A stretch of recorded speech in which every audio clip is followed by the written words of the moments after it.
The rest of the crowd will be here seeing that work. Bring them up.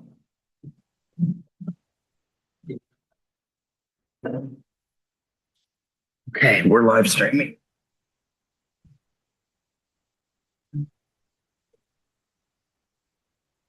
Okay, it is after 8:30. Everything is on and rolling, so we'll go ahead and get started. We'll call the budget session to order. Jason, floor is yours, sir.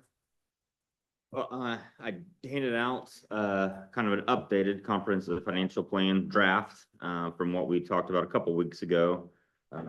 Updated it with the 2026 budget that was entered in Gateway, and then made a couple of changes that we discussed after a meeting. I know one of the things that I think Shannon, you mentioned, or maybe Chad or both, that one of the things that we had done was in some of the funds where we were showing the funds going negative based upon the 2025 budget adjusted, we decreased those so they wouldn't be negative. I think you'd asked for me to keep that negative just so you could kind of see what it would look like as is. So we kind of put those numbers back to the more realistic budgeted numbers. So other than that, I think there's really the only changes. I can tell you the Senate Bill 1 calculations. It's very sensitive to the change in assessments, as you can imagine. If you remember me talking last week, or when I was here last week, you know, all these different deductions, and they're getting phased in over time. And in 2026, you know, is the first year, and they're probably smaller increments. We get a much larger starting in 28 and 29. We're doing some sensitivity analysis, and it makes a big difference on what how the AVs trend going forward. As you can imagine, the more assessment that we have growing because of trending in the economy, that's going to really help offset those reductions from Senate Bill 1. So I know we're still working on getting 2026 assessments. I'm hoping to get Debbie the TIF information to you here next couple of days. So I think that's the last piece that you need to certify. But once we have those, we'll have a better picture, I think, where it'll be for 26. And like in 27, 28, 29, where we see bigger impacts, a lot of it will have to be what tweaks legislators make. We kind of talked about that, but then also just how the assessments trend. So I can kind of go through each one of these fund by fund like I did before, or I'm happy to, if there's certain questions that you may have since our last meeting, or happy to kind of take direction from the group on how you want me to proceed. I don't know if you want to hear me go through every fund again, but I'm happy to do that if you want. Well, numbers have changed. I mean, from my perspective, I don't know if we need to go through each one again, maybe just anything that changed in, you know, in either direction. And then the other thing, you know, I know in the past, again, I've recycled back, but I know a lot of times you would take a look at our, what was budgeted and where you think we need to make some cuts to fall within. So I think hitting on that high point would be ideal for me. Well, can I just kind of start? We'll start with page 4, just kind of go through at a high level each one.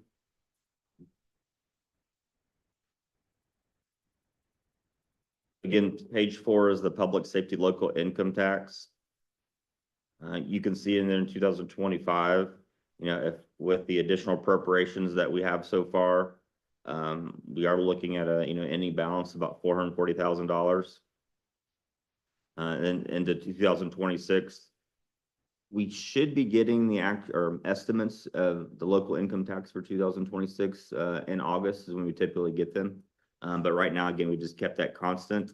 But as you can see, if that the amount that you received, that $2,196,000 that's on line 2, if that doesn't change, and again, assuming no supplemental, which I do think you'll get something, you can see based upon the budget amount, 2.6 million, we see about $418,000 more than what we're bringing in. Again, you can sustain that for 1 year because of your ending balance that we're estimating. So why was there such a big jump from 1.4 to 2.1, 2.2 from 24 to 25 in that public safety lit receipts? For the personal services for the disbursements. Was a tax increase, right? So, and then, but if you look going back, we're still averaging almost a 10% increase each year. Would you expect it to be roughly that again, Jason, even though you've not? For the receipts? Yeah, you've not accommodated for anything. No. In some years, it's been as much as 10, and some years. Yeah, like I said, we kept it flat to be conservative. Based upon, I would anticipate some kind of increase. I don't know about 10%. But I mean, I think we've seen across the state where salaries are increasing, employment's still low. So it wouldn't surprise me if we do see some increase for 2026. And you think the supplementals come in just likely not as to the degree it has been, or? Yeah. The other thing I think we'll start seeing maybe a complete elimination of the supplemental, because the reason you get that supplemental amount right now is the state can only keep 15% cushion basically of their income tax. And that's to help with the volatility. That is decreasing to 5% going forward. So I think the chances of you getting over that 5% cushion will be less in the future. But that might mean you get one little bump going from the 15% cushion that you have now down to the 5%. That's why I was going to ask, is that bump going to hit next year? That I don't know. That I don't know. Because obviously that's the 10% we were talking about, and This legislation.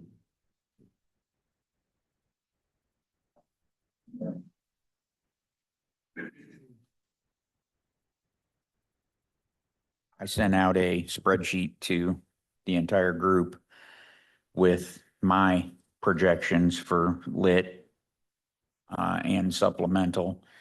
And because of the, for lack of a better word, fiasco with the DLGF and the fire departments last year, things were distributed that impacted our budget as well as the other taxing authorities. But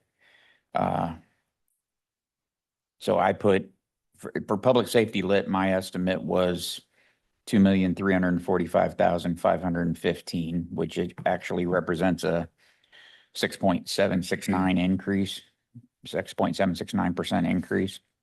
But 3% of that is basically the change from the fire departments if we do it right this year. And then my estimate for supplemental was 137,994. And as a council last year, we decided to budget to my projections rather than just leave them flat, which I think we asked you guys to do it and you said no, thank you, which completely understand. So We can, I mean, I do have clients, we can show an increase if you'd like. I mean, we again. yeah, you'll give us a document that says whatever percentage increase we ask you to put, but you won't calculate the percent increase for us, right?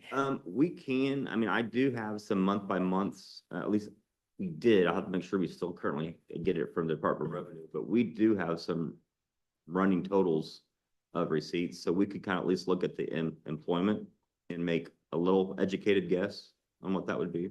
Okay. I'd love to see that, to see what those receipts might look like for all of the lits. Yeah.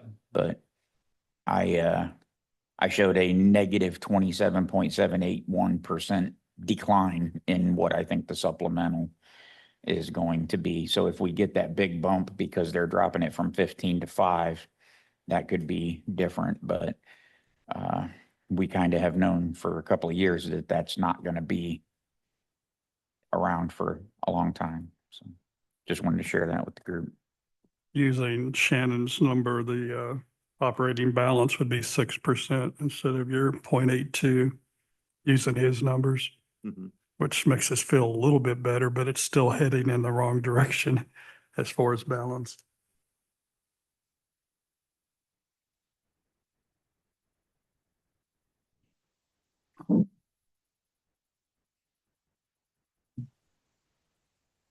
I remember in the past, we used to bump it a little bit, honestly, because you guys are tend to be very conservative. So in my viewpoint, I think it was like 7% is what we bumped, which is almost, if I bumped my 7%, it would be, bumped his 7% and took the average of the 2 years, it falls right at the average of the 2 years. So I think that's, especially because you didn't put any supplemental at all.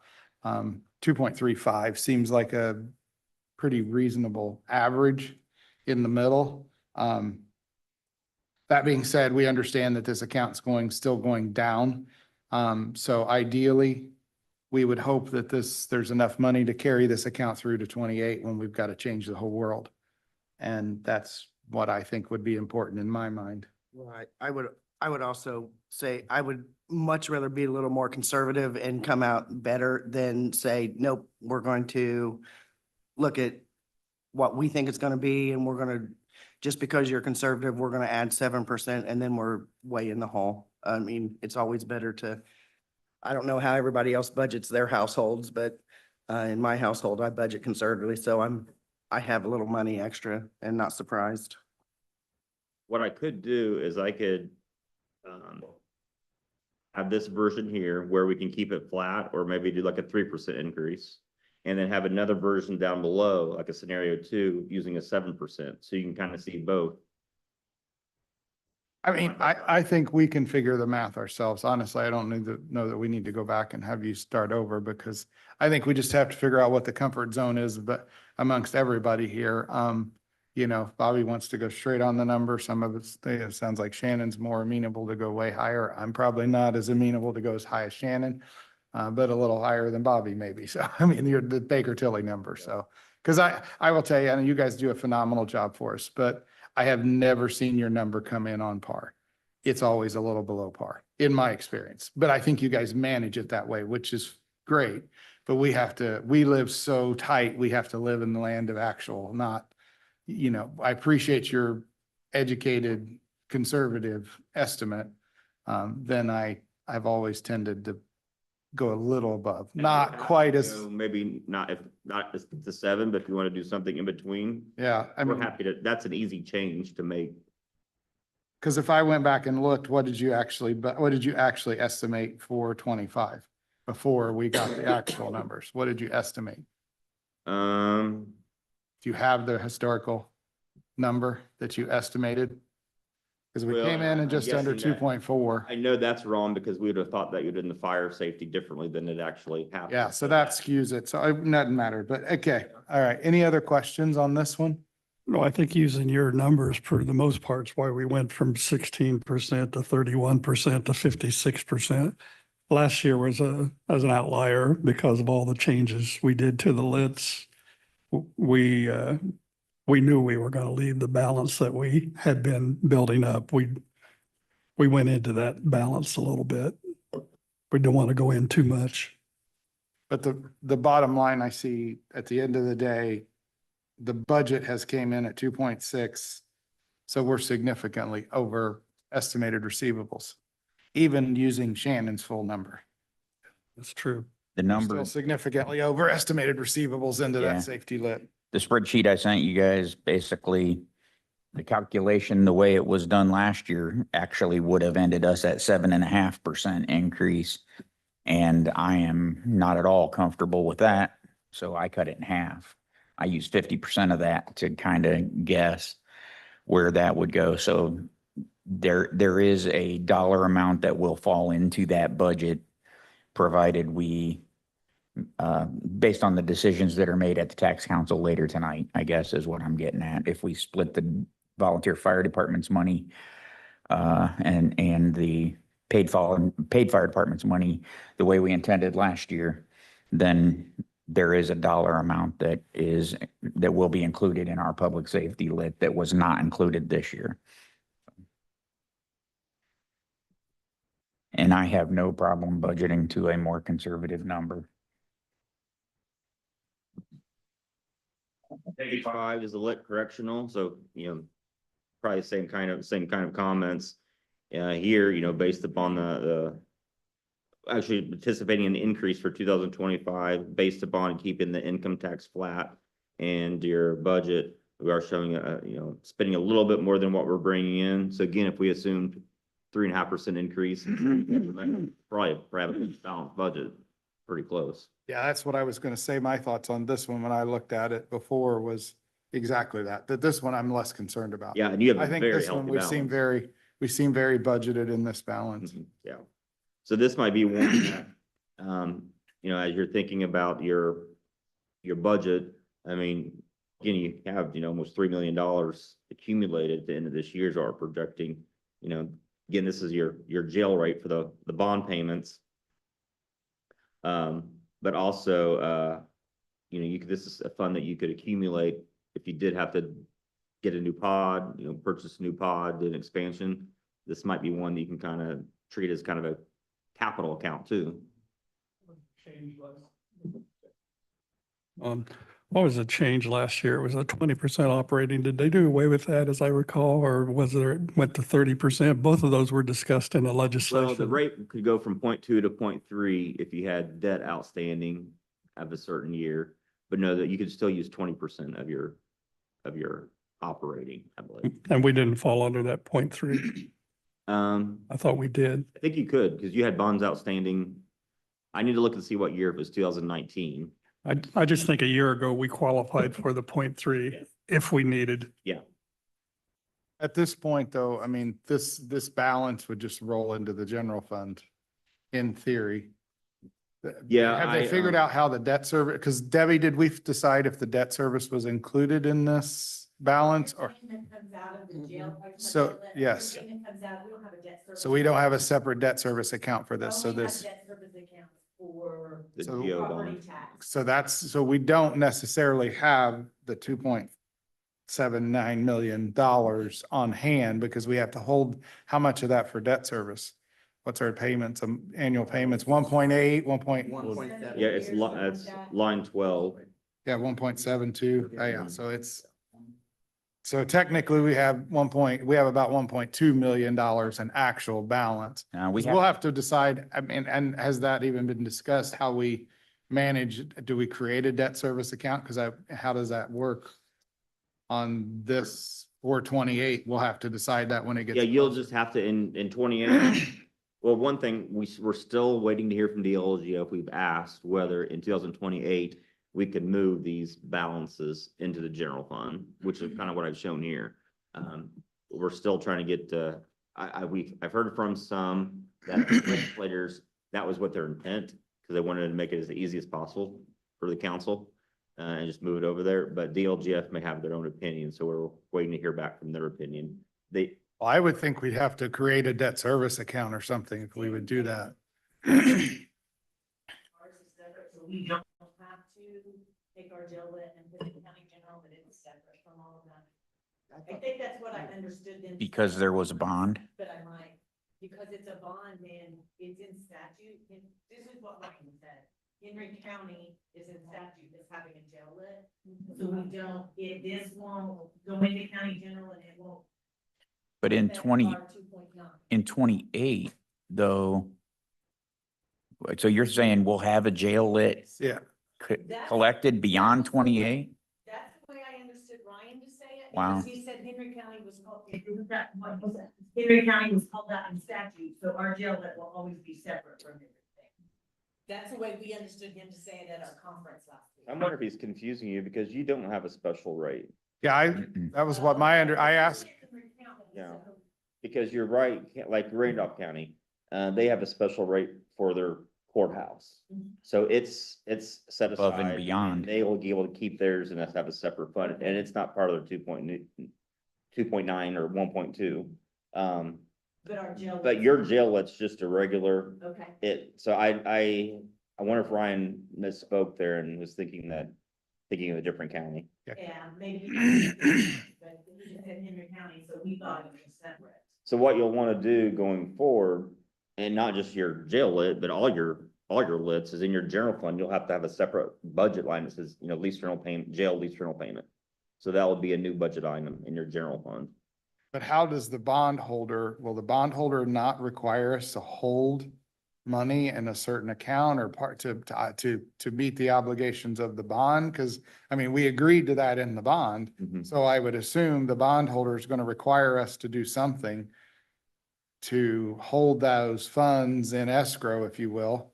Usually, and I'll check trust indenture, but usually it will say there's like a sinking fund that you would have, that you transfer the money into, and then usually you can't use it for anything else and there's 6 months or 12 months. It may have just been 6 months. We may have decided it was 12 months internally, just to be extra safe. So that's what I can double check that. Yeah, because I know that's some stuff, because we're gonna have that on this one and potentially others, so we have to make sure we stay up on, but yeah, okay. Yeah, and that's one thing with the Senate Bill 1 that a lot of the attorneys are scratching their head with, because, you know, like the jail lit, it was kind of for the bond fund. It had, you know, certain, you know, like you said, there's certain procedures for this revenue. Well, with Senate Bill 1, there is no jail lit.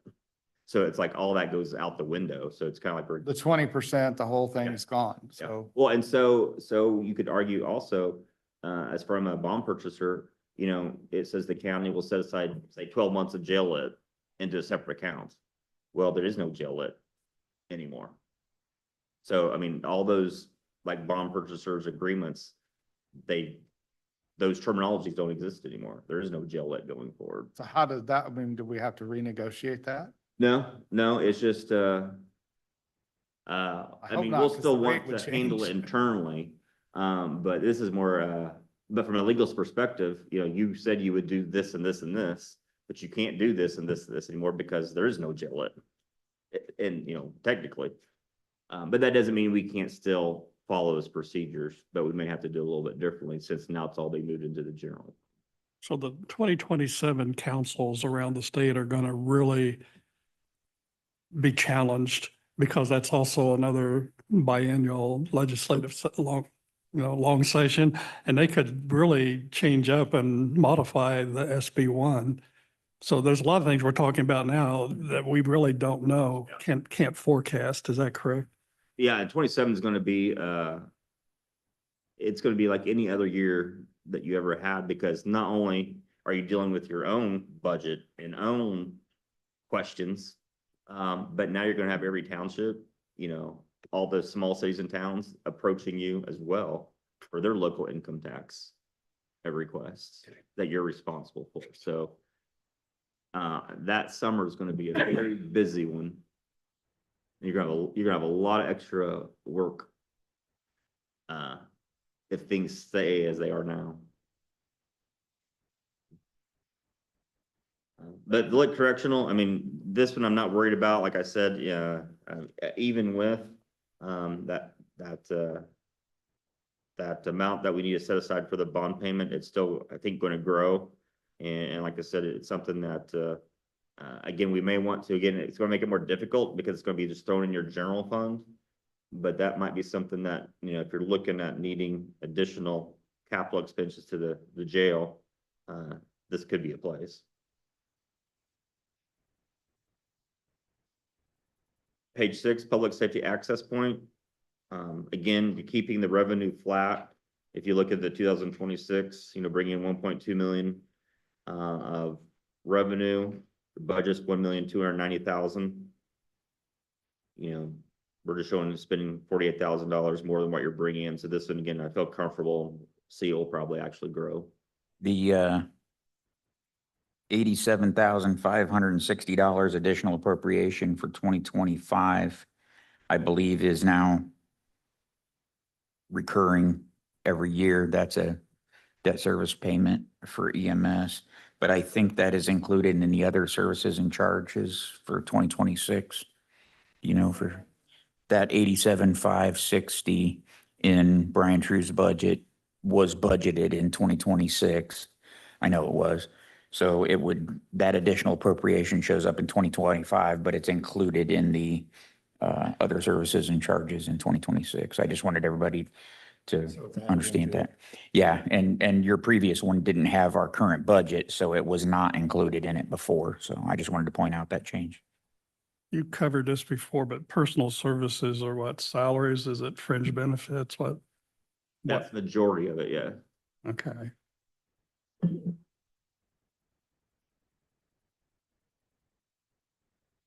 That one looks good. EMS, page 7. We can probably skip this one because. Yeah, it looks good. Major changes there, so.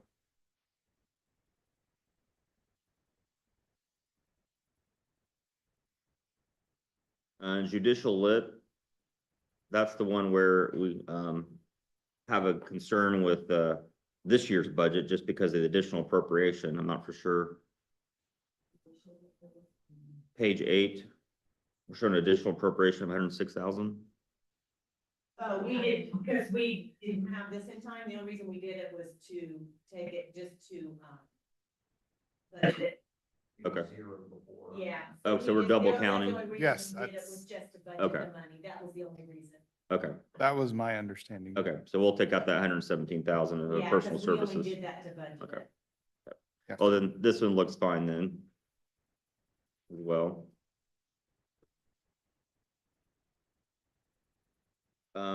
Page 9, next couple pages look significantly different from our last version, just because we put in the actual budgets or the proposed budgets. So now you can see, in 2026, the budget now matches more what you're anticipating to receive from the state. Again, this is the health fund, where, the state, is anticipating some substantially less revenues. And, therefore they're giving the communities substantially less. That's where you see the drop from 1,067,000 this year to 285,026.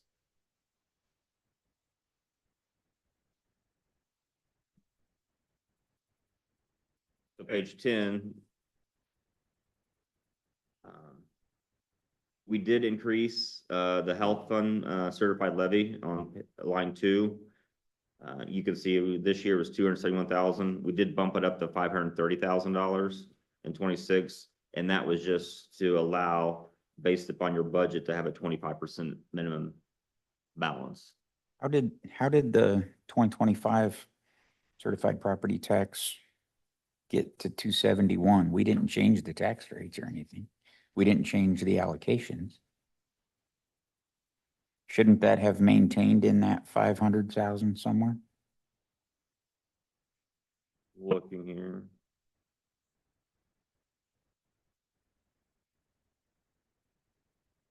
It looks like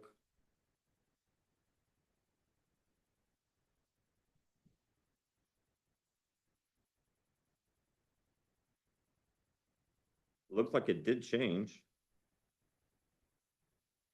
The allocation changed? Well, it would have changed.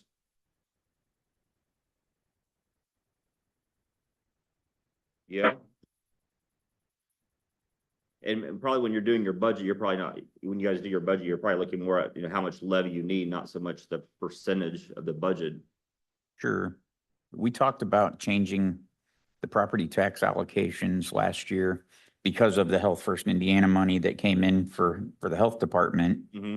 But that was right around budget time, and we decided to look at that in the spring. And we budgeted less Mm-hmm. in the health department fund. But I anticipated that it would still bring in the same dollar amount. I'll look at your 72 notice, but it looks like it did decrease to 271. So is this something we have to act upon as council to make it change to 530? Yeah, when your budget. Mm-hmm. Okay, so when we vote on the budget, it's actually changing that allocation? Interesting, okay. Thank you. So, and you can make that decision because when you do your, forms, look at how much you're going to collect the remaining part of this year, look at your budget, and then you can determine, what you estimate the end of the year, next year to be. Then you can fluctuate with your levy for 2026. And that you can manipulate that number to determine what ending balance you want at the end of 26. Gotcha. I just thought it was a separate process that this council needed to vote on to move those things around. So, with an increase in the levy in 2026, again, that's up to your decision. If you really want to have $171,000 ending balance, that could be more or less. And again, based upon your decision, then you can determine how much levy you want to move to this fund.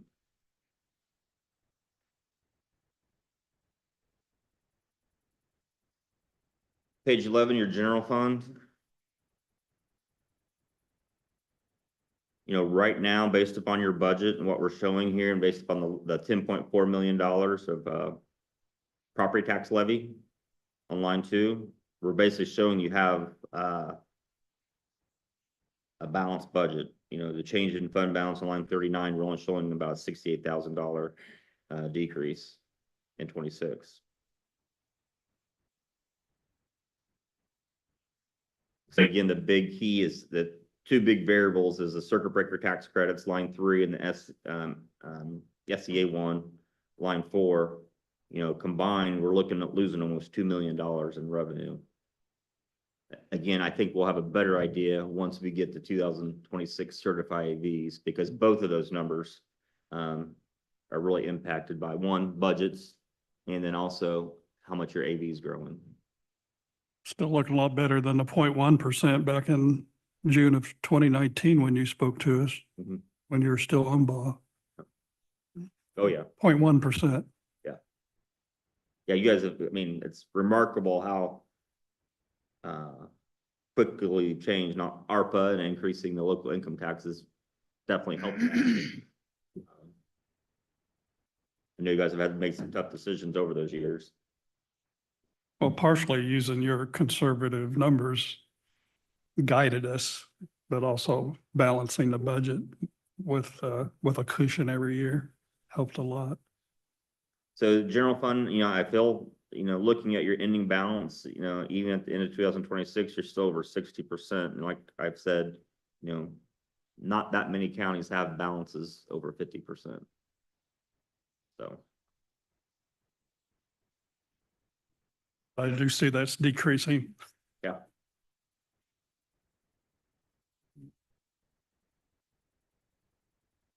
Park non-reverting. You know, based upon 2026, you're you know, not leaving much at the end of 2026. So something that, again, this is where we can move some levy around. It's pretty much constant here.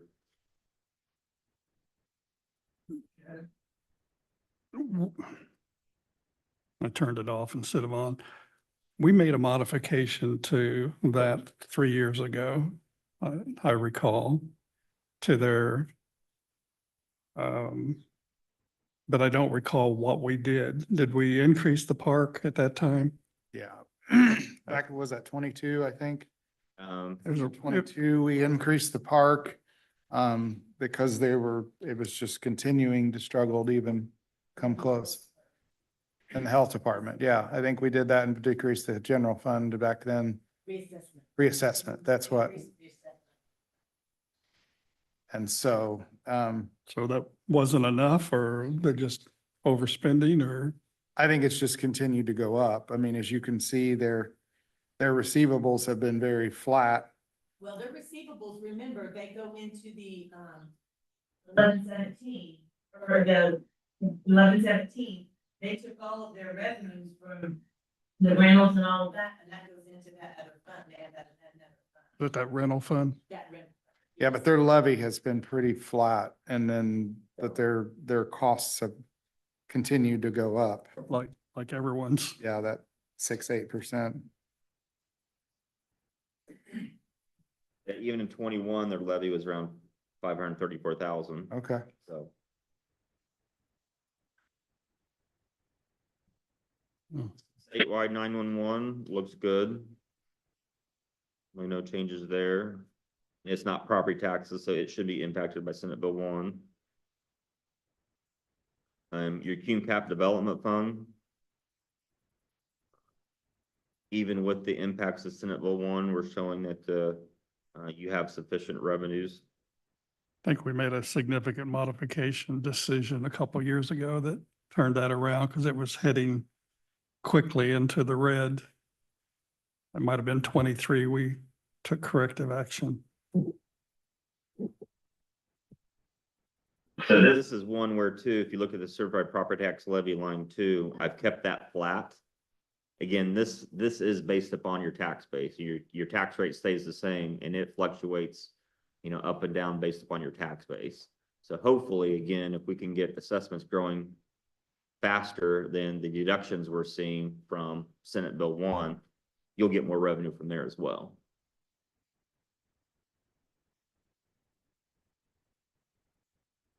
And I don't know, Debbie, I just have looked at your TIF areas, so I haven't looked at the county-wide, but do you know, as your assessments looked like they've grown since last year, you may not have analyzed it yet either? Pay much attention, Kelly, on the, I haven't paid much attention on ADs, I think they did go. I think we're trending higher. Yeah. From what I've seen and things. I haven't looked at that, I'm guessing they have, but then all I've seen so far is gross assessment, so I haven't seen all the deductions and exemptions, so I know that Yeah. can change things, but again, I think 26 is going to be positive. It's more 27, 20, 29 that I'm worried about. Same thing for Cume Bridge.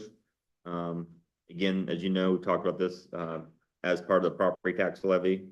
But as this one grows, this could potentially eat into your general fund, because again, this is a tax rate that's set. It's multiplied by your tax base. As your tax base grows, you can collect more in your Cume Bridge, but you just have to take away from your general fund.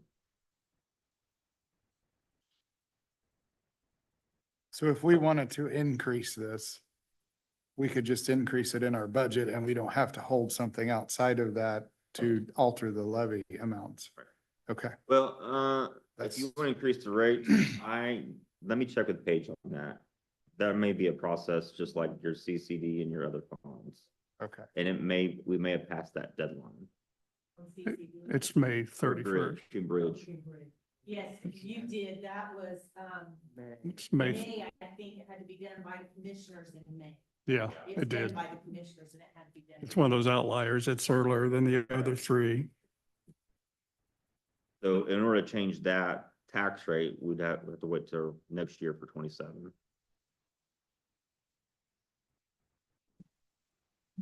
But I mean, if you're wanting to fund more bridges, I mean, you can still fund it out of your general fund.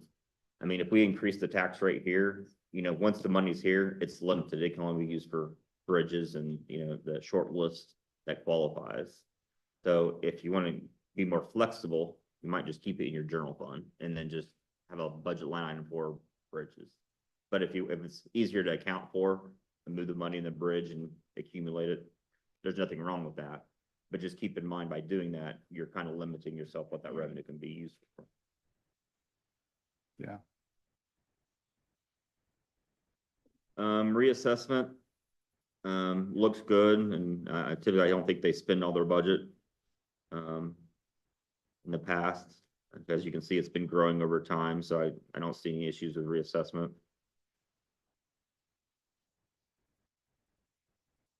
Self-insurance looks good.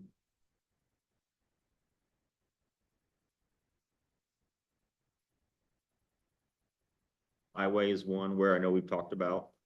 That's one where we always are mindful of, and it always seems like we're always thinking we're going to be in the red every year or very soon. Well, looking over this and their budget requests, I'm a little bit more concerned this year than I have been in the past. I have a hard time reconciling your page 18 with the actual 1176 budget requests that they turned in. Because I don't know, I guess I don't know how to coordinate and assign your categories with their different counts. I'm confounded on how to translate your page 18 to their budget request. Their budget request total 3 million at least. I'm trying to find it. Yeah. 3,025,000. Yeah. That's the 1176. Yeah. Yeah. I'm not smart enough to figure that out. Yeah, yeah. I'll get back to my earlier comment. I'm a little more concerned this year than I have in the past with their budget requests versus what you have down. I think they're eating into it, maybe. But some of their other funds have actually gone down from last year, so maybe it'll offset, but this particular 1176 concerns me a little bit this year.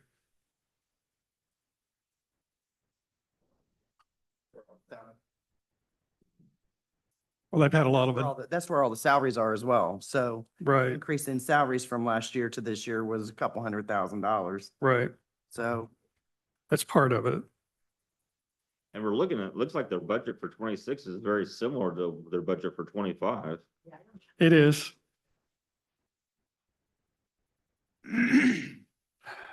So what's going on where you're going from almost a 10% estimated shortfall on their balance next year to 40% to 70%? Operating balance. I'm trying to figure out why what needs to be done, what brakes need to be put on when we meet with them in an hour, a half hour, whenever. And in the expenses, correct me if I'm wrong, Jason, but the expenses, Jason is showing a percentage increase in for every year, but the operating receipts are flat. That's why. That's the main, does That's that, the main reason why you see the percentage declining. Hmm.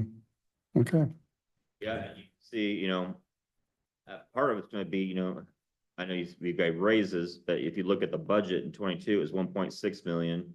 It increased to 2 million in 23, 2.3 million in 24, and now we're showing 3 million in 25. Basically, they've just spent all the operating balance they had left, and that's. Well, and their expense, their budgets increased quite a bit each year, and even more so for 25. Now, if that $3 million, I don't have budget to actual, I didn't bring that with me. But, if they don't spend all their budget, the $3 million, if they have like positions in there that they haven't filled, that can make a difference. well, okay, So looking at their budget to actual year to date right now, they've spent 1.2 million and they still have a balance of 1.7 million. So they're on track to be under. Yeah. Assuming nothing major comes up in the next 5 months.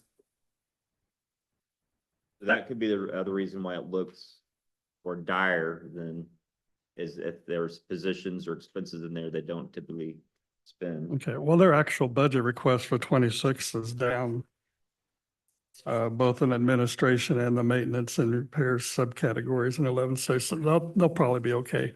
They do like to not hold on a lot of money. They like to put it on roads, like I said at your last meeting, but it'll probably be okay. And I think what Shannon said is correct. You hold the MVH distribution stationary and you increase probably at an inflationary rate the disbursement. So that accounts for a lot of my concern.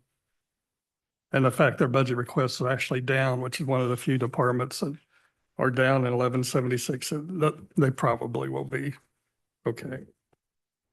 Looking like 2022, MVH, they only spend about 90% of their budget. Yeah. In 23, they spend about 90% of their budget. I don't have 24. For all those reasons, it's probably going to stabilize okay. Thanks. But that's one thing to consider is if the reason they're only spending 90% of their budget is because of maybe positions that they have in their budget but have not been filled. If you give it raises, I don't know what the hiring has been there, but if they've hired some, then that 90% may get closer to 100%. Attrition and people retiring has gone down considerably in the last year from what was projected. And we can confirm with Braden, but also when they budget for different bridge projects, that may not all get done because they're federal projects in 1 year, 1 budget year. So it may fluctuate from year to year. But at least for 1176, it looks like the majority of the budget is personal services. So your capital outlays is more in 1173, so just keep that in mind when you're looking at.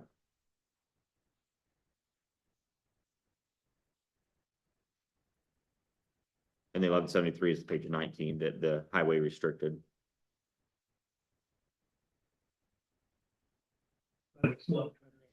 Calculations, your recalc. Well, yeah, and that's because also the budget for 2026 is 2.2 million compared to the budget in 25 of 2.6. So we kept that going forward, so. Big difference. Page 20, local road and street. Again, this is kind of fun where you pay capital as you have it, so it looks good for 26 and may just have to spend a little bit less in capital outlays going forward, depending upon how the revenue comes in.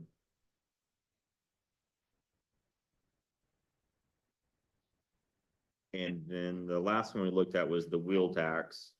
And we're showing that based upon their budget, they kept a $2,220,000 of capital outlays. A lot of things, maybe, is there a budget for wheel tax? Okay. Some don't have a budget. So if it's 2,220,000, we're showing that we can't fund that. That's the capital outlays will have to decrease next year if you do spend everything that you've budgeted for this year. Yeah.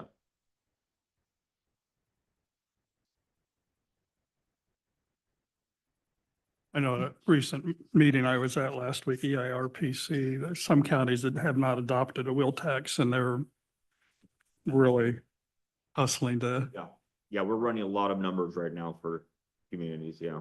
I mean, some in East Central Indiana don't have it and they're scurrying to get those adopted because they pretty much have to. Yeah.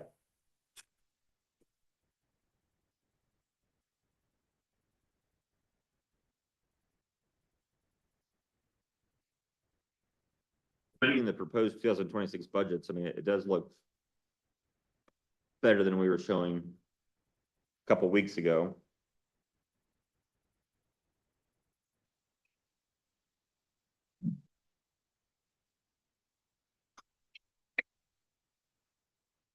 Any other questions or any changes you'd like to make from this? I know we talked about the lit and holding off on that, but we're happy to make any other changes.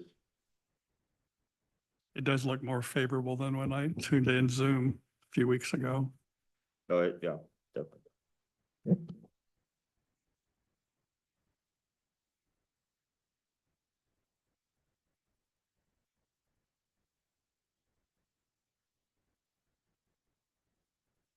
Yeah, really. I mean, my takeaway from your report here is the 1176 and the park are the two we're really gonna have to look close at. General funds actually pretty solid. I think we're in better shape than a lot of counties. I think we've positioned ourselves more favorably in light of Senate Bill 1. Because other counties that I've talked to, they're really scrambling because they don't have the general fund operating balance that we built. And they're more worried than I think we are, but we just still have to be judicious in our decisions, I think. Well, I'm sure passing that large tax increase last year is what solved that problem. It definitely did, yeah. Largest tax increase in the state of Indiana, so I'm sure that probably is what's making it less impactful for us. Like I said, once we get the AV certified here in a couple of weeks, I'll update you with Senate Bill 1 impacts once we know that.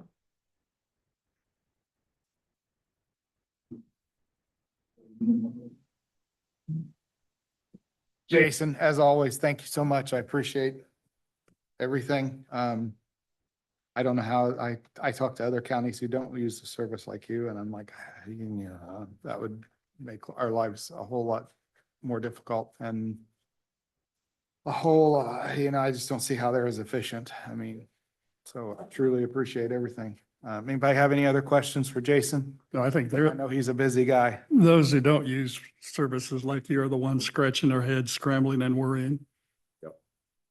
There's a lot of praying in the corners. I What- have one question, Debbie, it looked like, did you advertise an anticipated debt service rate? No, okay. Andrew asked me on Friday about it.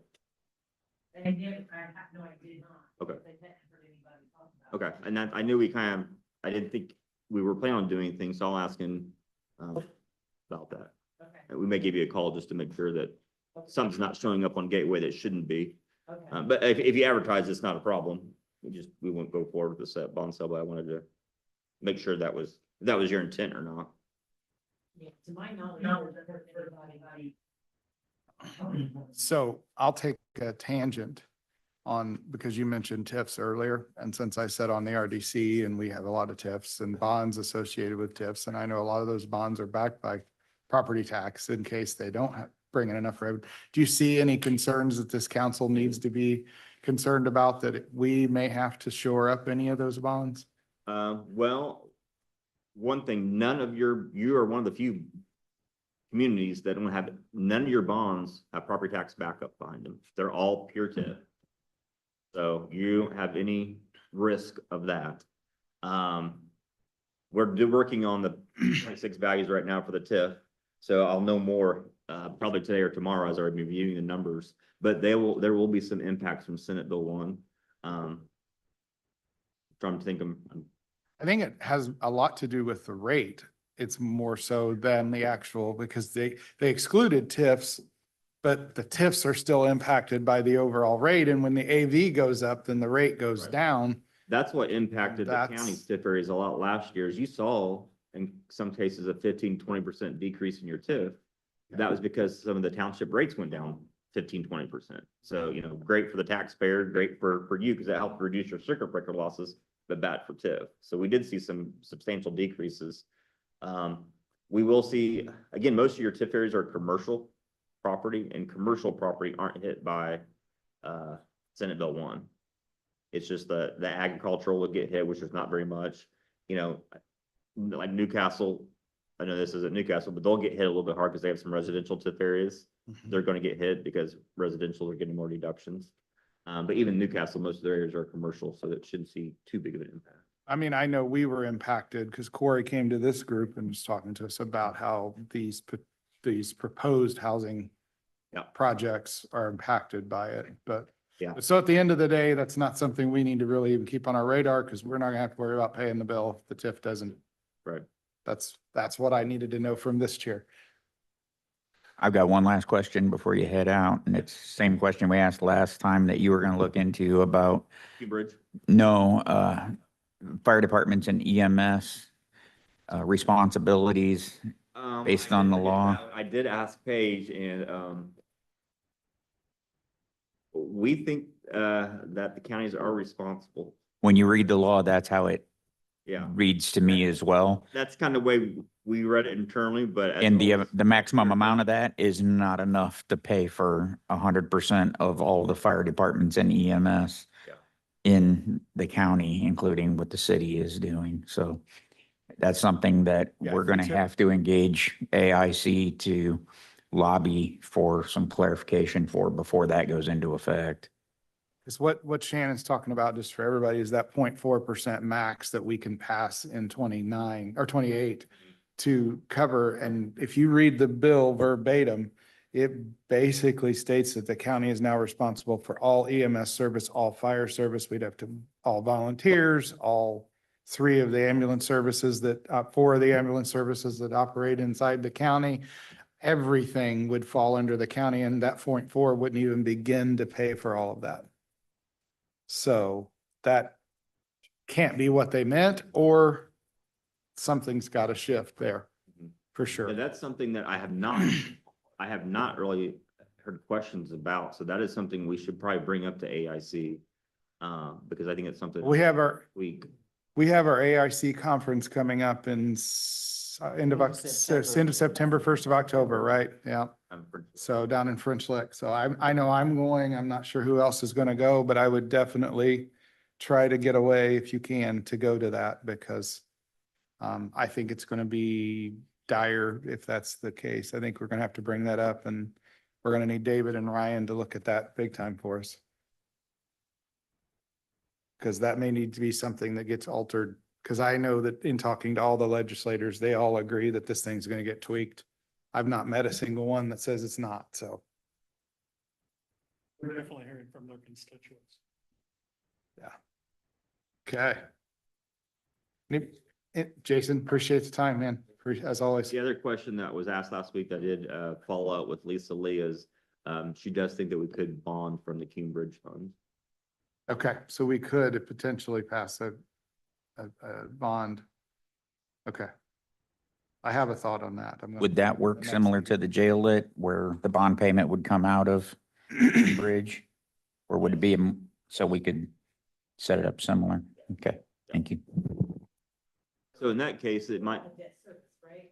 you have a debt service rate, Debt service, please, property. but it would come out of your Cume Bridge. Well, thank you. Appreciate it, Jason. Anybody need a break before we jump into the highway? Everybody good? They're not paying attention, so I guess they're good. I said we're good. Nobody else will. We'll All right, move guys. on. Whenever you're ready. See you in a couple hours. I know that feeling. Couple years. I got them warmed up for you. Oh, yeah. Teed up well. Yeah.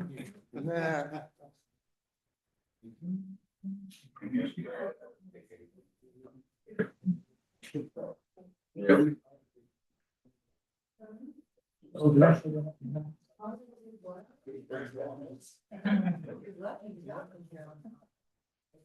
right.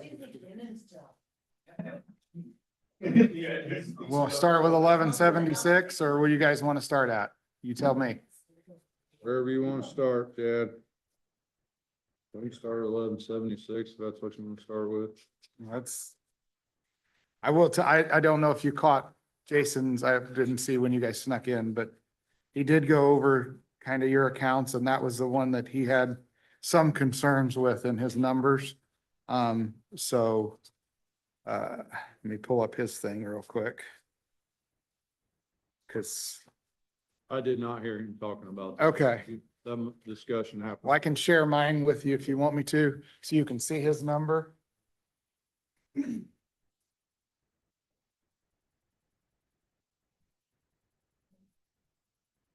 you go. So this is what he's showing for 26. He's got you guys pretty much flat on the receivable side in that account, but spending 3 million versus bringing in 2.2. So we're gonna run to a negative in that account, is what he was saying. The dates for AIC. So that was the one account he was concerned. Now, he did say historically, you've only spent out about 90% of your estimated budget in that account. And I think Bobby said you're on track to be slightly under, So you're at, under that based on the numbers we have that As she of looked right at as of now, right yeah, now. So yeah. that's kind of what he Yeah. he said. So does anybody have any thoughts additionally? I'm sorry, what did you say, Bobby said? Nobody was. That you said that they're trending actually less than 50% right now. Mhm. Yeah, because right now your budget balance, for the rest of the year is $1.7 million in this fund. And what you've actually spent is 1.2 million. So you've really spent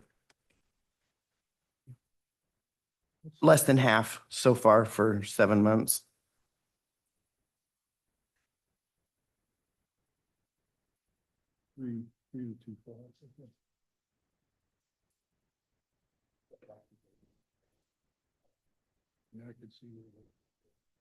So.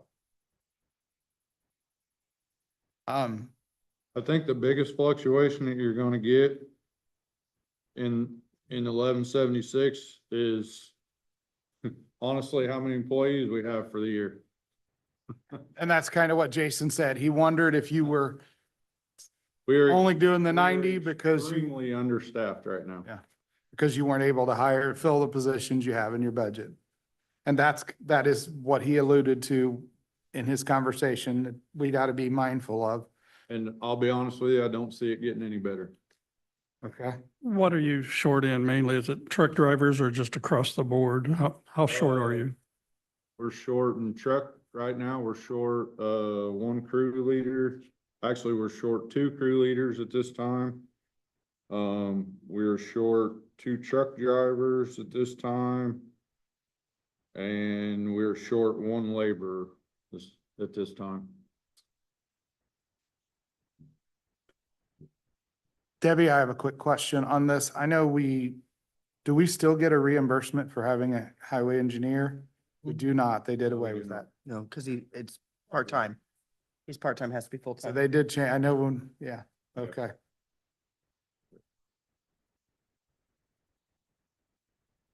And Joe, the number of hours you've put in so far, and I know that's going to be variable, is quite a bit less than what's been budgeted. So there's no way to forecast that, is there?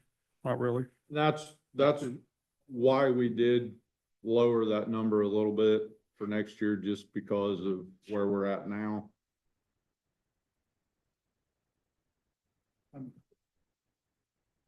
10, 12 hours a week, maybe. Right now. Okay, so that's running less than 50,000. So. Okay.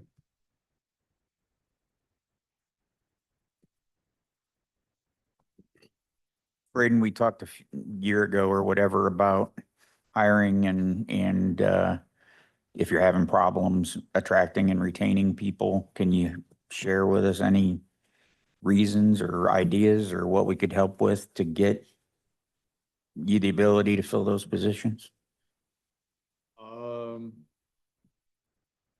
95% of it is pay. And the people that we do get that don't stay, that leave, that is the reason why they leave, is they're going out to the private sector to make more money.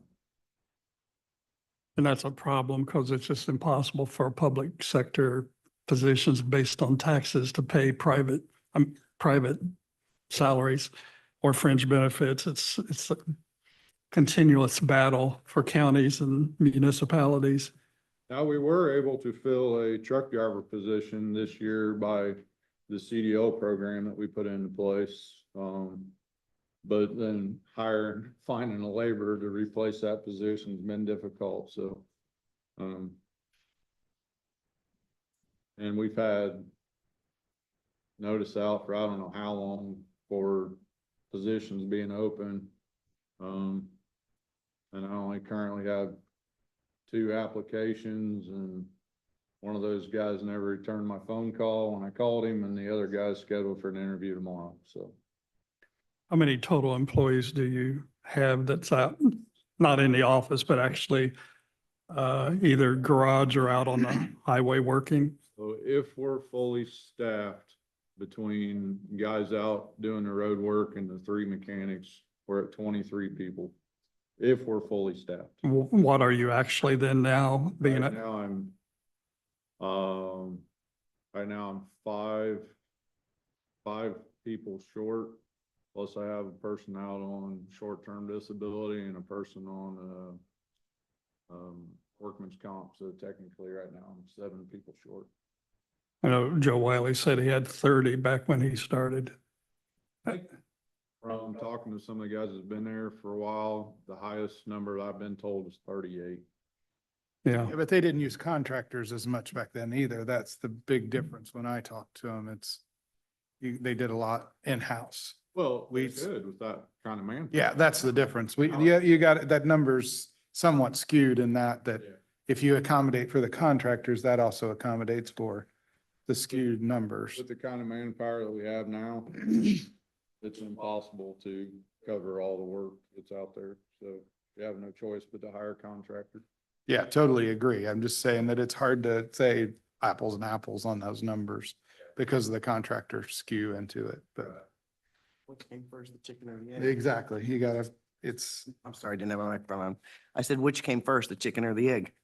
the contractors because you don't have enough, or you don't have enough because the contractors? My guess is the contractors because you have been understaffed budgeted over the last several years.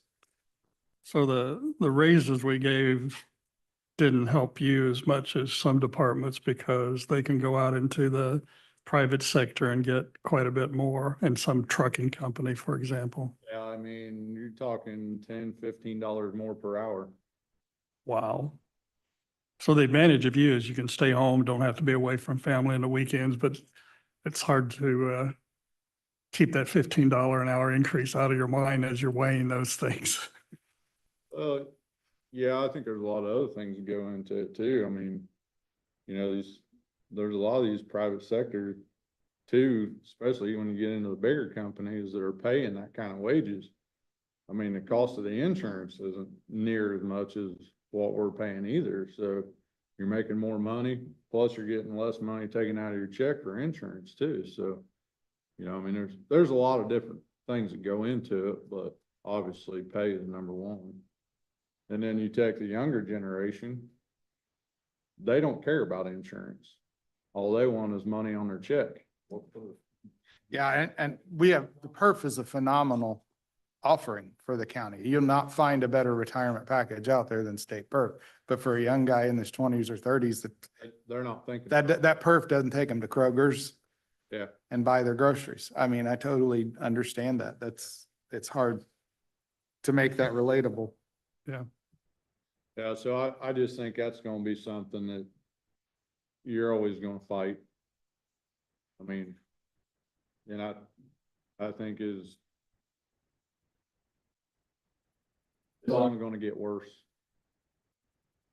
Well, if what your trend continues and you're not going to be able to fill these positions, which number one's unfortunate. Number two, your 1176 is going to be okay Yeah. as is, because you're going to have a deficit in employees, and that's the biggest chunk of 1176. So I hope that's not true. I hope you can fill it, but given the current status that you're running with, 1176 is probably going to end up with a pretty hefty balance. And that's unfortunate for you because you need the manpower.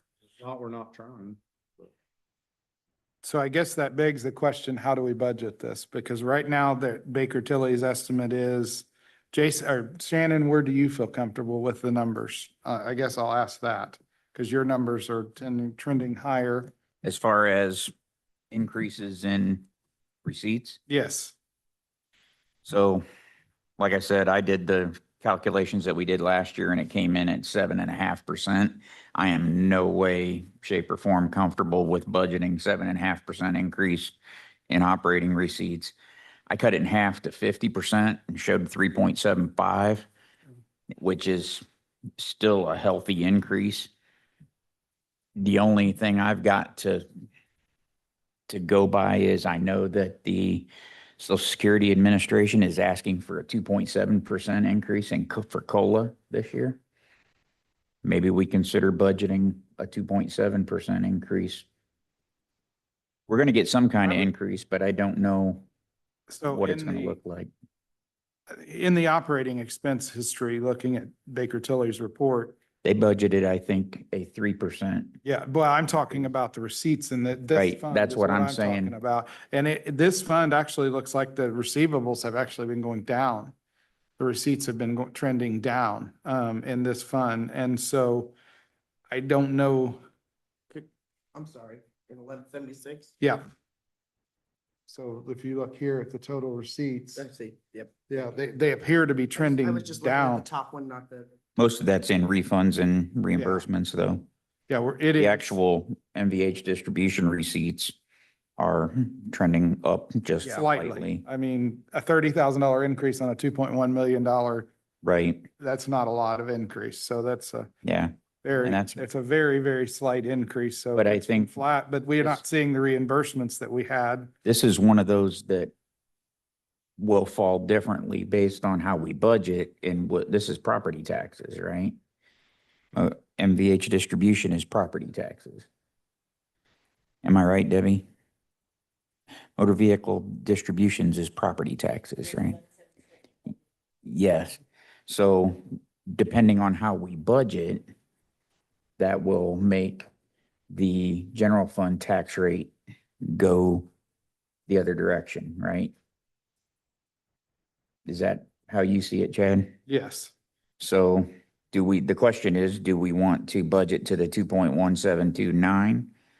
Or do we want to increase that based on any kind of potential property tax increase that we could see next year? That's the question.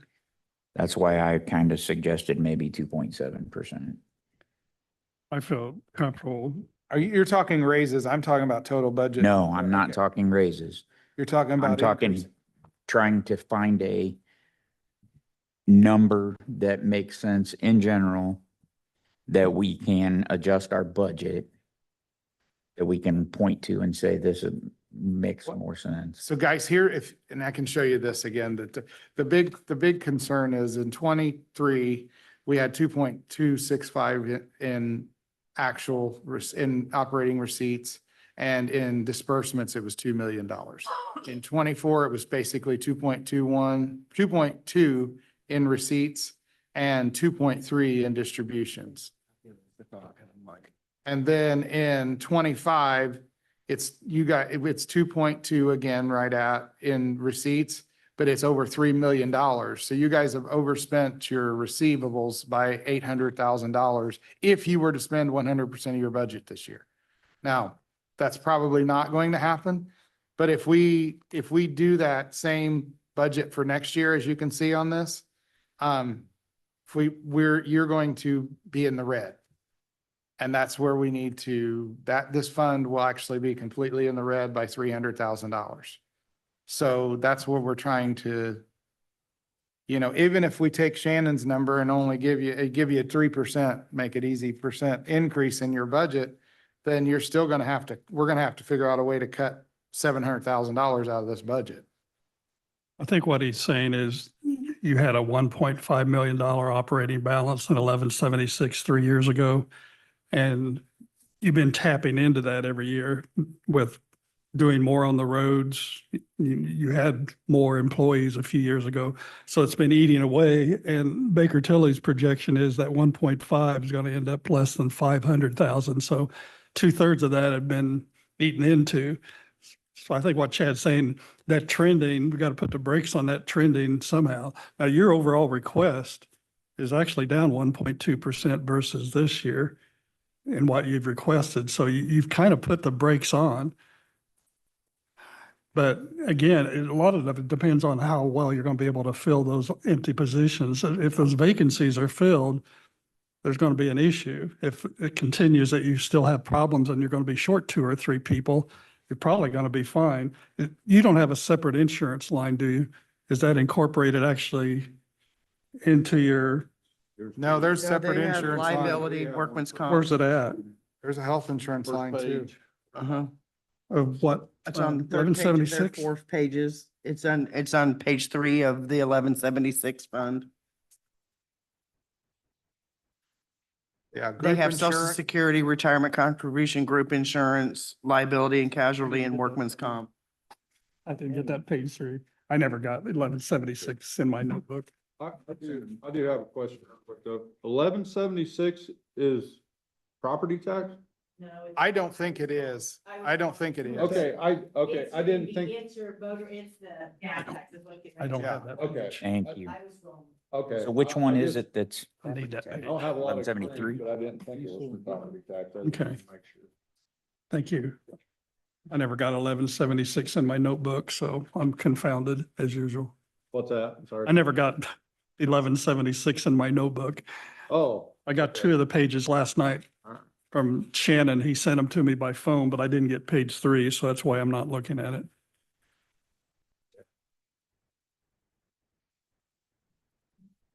So there is a separate line. Yeah, and their amended budget, they're down 9,000. Again, is what I have. So that's Right. not much. No, but it's not the only department that went down.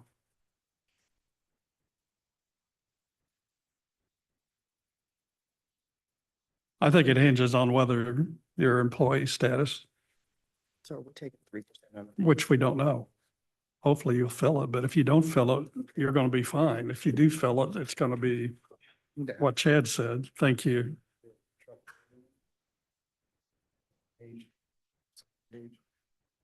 So did you guys did you shift a position from heavy equipment operators to truck drivers? Did. Okay, that's what I was guessing by looking at your budget. Because that was the only one I seen took a pretty hefty jump, but then I looked down and heavy equipment operators dropped, so. And you did a 3% across the board as far as wage increases. Yeah. I've got some questions from maybe a previous year. It says garage and motor supplies in 2024 was 0. Now it's 200 budgeted. Did that come from another line or where'd that? We added that line, because in the past we'd had, most of, the repairs coming out of, local road and street. So we shifted money so that we could have more money, in our equipment line to be able to update equipment that we needed to update. Okay. And then the line right above it, the gas and oil, you've only spent a third of it. What's that? I'm sorry. The line right above it, gas and oil, you've only spent a third of your budget. Yeah, gas and oil. Are you on a county contract? We are.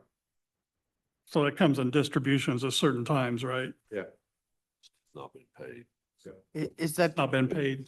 you guys do separate or you guys, because I know Mandy Fleming has done the one like with the sheriff's department and, but yours is separate. Okay.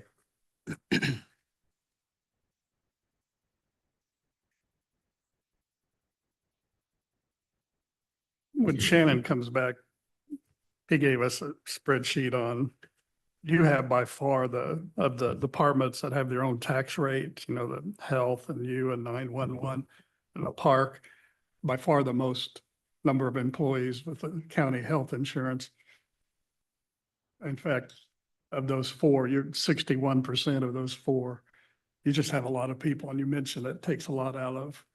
But Chad, didn't you say a few years ago, maybe that's changed, the county still picks up 80% of the cost of health insurance. So the employees only pay 20 because It's actually more than 80%. 85% or something. 85% or something. It's cost, actual cost. So the cost to the county is astronomical. Mhm. A lot more so than the pain of taking it out in a paycheck, which is considerable.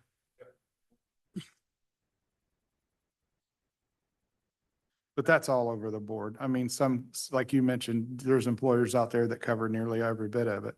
There's employers that cover every bit of it of Well- the employee only and 0 of the dependents. The county chooses to cover 85% of, or ish of everybody, I which didn't is, mean, when I said that, I didn't mean it in a bad way. yeah. But when It's you just take, fact that. when you take a yeah. larger company and you take that money, you can spread it out over more employees, obviously, the cost is driven down, you know. Right, of course. Yeah, and the flip side, you take a smaller company, it drives it even up further. I mean, and but we've had some fairly decent health insurance years. And actually, I have an idea on health insurance that I was gonna throw out there, but I want to kind of wait till we get there, but I'll throw it out now since everybody's back. Our health insurance fund is in a very, very rock solid place at this point. You know, and something that Jason has thrown out and this is kind of going outside because I want to talk about bridges. The health insurance fund has continued to increase exponentially, and we have a 76% balance on our health insurance fund. Our total operating disbursements are roughly 3.5 million, our bring in about 4.2. My thought was this year, and just as an idea that I wanted to throw out there, is that we consider lowering that in the general fund and giving the bridges a one-time shot of money as an alternative. instead of budgeting 120% of the estimated receivables, the high number, budget the estimated cost of that $3.2 million or so, and that would free up roughly $500,000 that we could lower the general fund and give a one-time shot to the bridge to help you guys try to get some things caught up and done. Is that doable through the State Board of Accounts? Because we're talking. We can add it as a line item in the general fund. Jason just confirmed that, Okay. which was the question I had. So yeah, I don't see why it wouldn't be. Do you see any issue with it being not appropriate in the? It's just, Decrease in one and an increase. that's what I'm saying. It decrease in the, let's say the commissioner's budget and add a line item in the commissioner's budget for bridges. And just as a one-time shot, understanding that we probably couldn't do that every year, but we have these issues. We have roads closed. We have a very healthy balance here. I mean, we have a balance of $2.5 million. That's 76% of our annual expenditure. That's a pretty comfortable cushion. Even if we had a really bad health year, I don't think we would have anything to be concerned about. So you're talking about taking $500,000 out of the commissioner's. Insurance line. And creating new ones. So you don't have to do anything, because you would be, your numbers would stay the same. Exactly. Your dollar amounts would stay the same, so you wouldn't have, I was thinking you would take it out of that fund. No, no. If it's all within the commissioners, then no, you would have to. make it- It's just a thought that I had that I wanted to bring out in front of everybody and talk to you guys. I mean, obviously $500,000 is not going to do all those massive lists that you had. You also. But it would start chucking away at some of this stuff that we've got to get done. And How so would you do that? just a one-time shot. That's what I'm saying. This would be for this year only. And then we evaluate if what happens with the insurance fund this year, this 2026 year, and then adjust accordingly. More than likely, it's not going to happen again. I'm just trying to come up with a one-time shot to give you guys an influx to have it. And then for next year. Yeah. You Because guys, I mean, even if we dump $10 million in your lap, you couldn't get all the work done anyway. Oh. That's the flip side to it. That's the other flip side to it. You know what I'm saying? So I know that's a bit of a tangent, but since we were talking about all these numbers and insurance, and that's what a thought pattern I have, it's not something we have to decide on this very second. you also have $500,000 in your MVH for bridges. So, and you didn't ask for any more than that. I know you had additional appropriation because this was an exceptional year where we had roads closed. So I don't recall, you gave us a spreadsheet, I think twice, showing the bridges and culverts and everything, and there was a substantial number that were substandard by the latest evaluation. Would what Chad mentioned readily be applicable to make a dent in those numbers as far as those that are substandard? You have 500,000 for bridges in your 1173.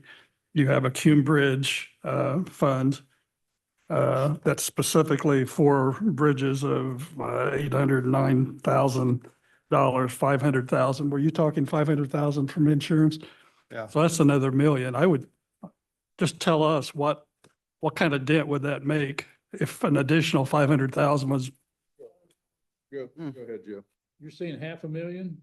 in addition to what you've requested? It'd be a 1.5 million total with all your three of your accounts. Small bridge today to replace, small, okay, 40 feet or less. $350,000 minimum, okay? To design a structure replacement, depending on environmental and things like that, you're talking anywhere from 250,000 to maybe 400,000 just to design. Federal aid today, if you get a federal aid job, it'll cost you, depending on, like I said, the environmental and permits, it'll probably be around $400,000, but the state will pay 80%. Okay, but the problem is that the state is giving more money to the urban areas, okay, than they are to the rural areas. And I'm seeing it every year. All right, Randolph County applies for 3 federal aid jobs, get 1 every time, 1. All right, they have 217 bridges. and all they can get is one a year. We're getting one here in Henry.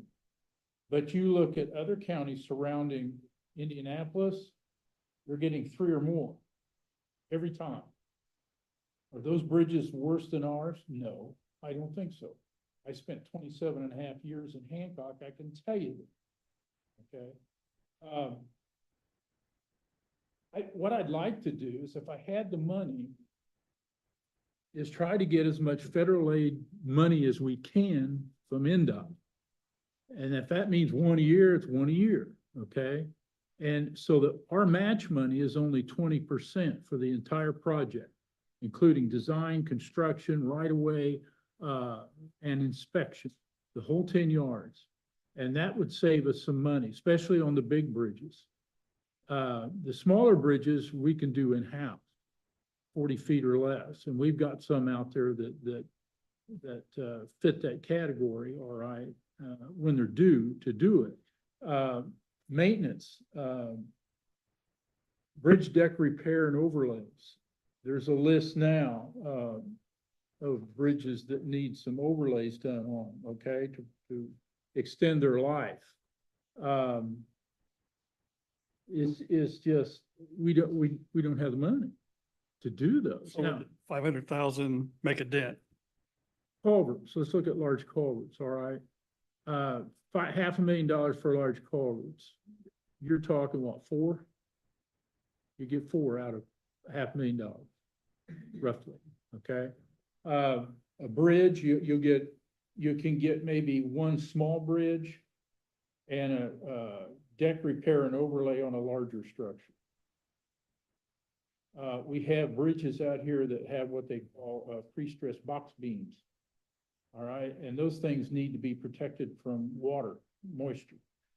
All right, they've laid asphalt over the top of them and it deteriorates, and that water sits on top of that concrete and it deteriorates those beams faster. We need to go in and mill that asphalt off the top of those beams and put a protective moisture barrier down, and then we can relay the asphalt on top of it to preserve those structures for many years to come. It'll help, but is it gonna make a dent? No, not really. Half a million. We're still gonna have several to be taken care of. Then we go out and look, say we got a bad deck, we go out and look at it, we find that the substructure, the foundation is bad. All right, now we're talking replacement. Replacement, we just bid one, well, that's federal aid. Some of these bridges, you know, you're talking, let's look at a bridge deck replacement, on Garner Street. That was up around $800,000. So would an additional 500,000 help with going after more federal? Like to use it for some maintenance, but I'd like to use it to put against federal funds. Which is 80-20. Yeah, 80-20 for the match. We can get more out of the bang for the buck. Makes sense. So I don't hear you. Crossings, you know, we can use some of that money for community crossing if we ever get community crossings again. What's the prospect for this coming year on community crossings? My opinion, slim and none. You got 100 million. Half of it goes to the large communities, half of it goes to the small communities. So not likely. So we're competing against $50 million with the rest of the state, including cities, small cities, towns, and small counties. So it's tough competition now. Well, I appreciate what you're saying, Joe, but $500,000 to our $18 million budget is a hell of a lot of money. So understand that. I mean, I don't know that think we he's can come. disputing that fact. I don't know that, I'm just trying to think of a way outside the box to help you guys out. This is an option that I see that we have on the table. I don't know that we could come up with, I don't know that this board would be comfortable enough to even exercise that option, but $500,000 is a big stretch for us. So, and I'm just trying to find a way to help. I just wanted to tell you the big picture. And I understand that, but Every little bit helps. we'll put it to good use. That's what I am trying to, because I know we've got roads shut down, we've got problems that need to be addressed immediately. But I mean, it sounds like with the number of problems you have, we could give you all $18 million and you couldn't come up with fixing them all.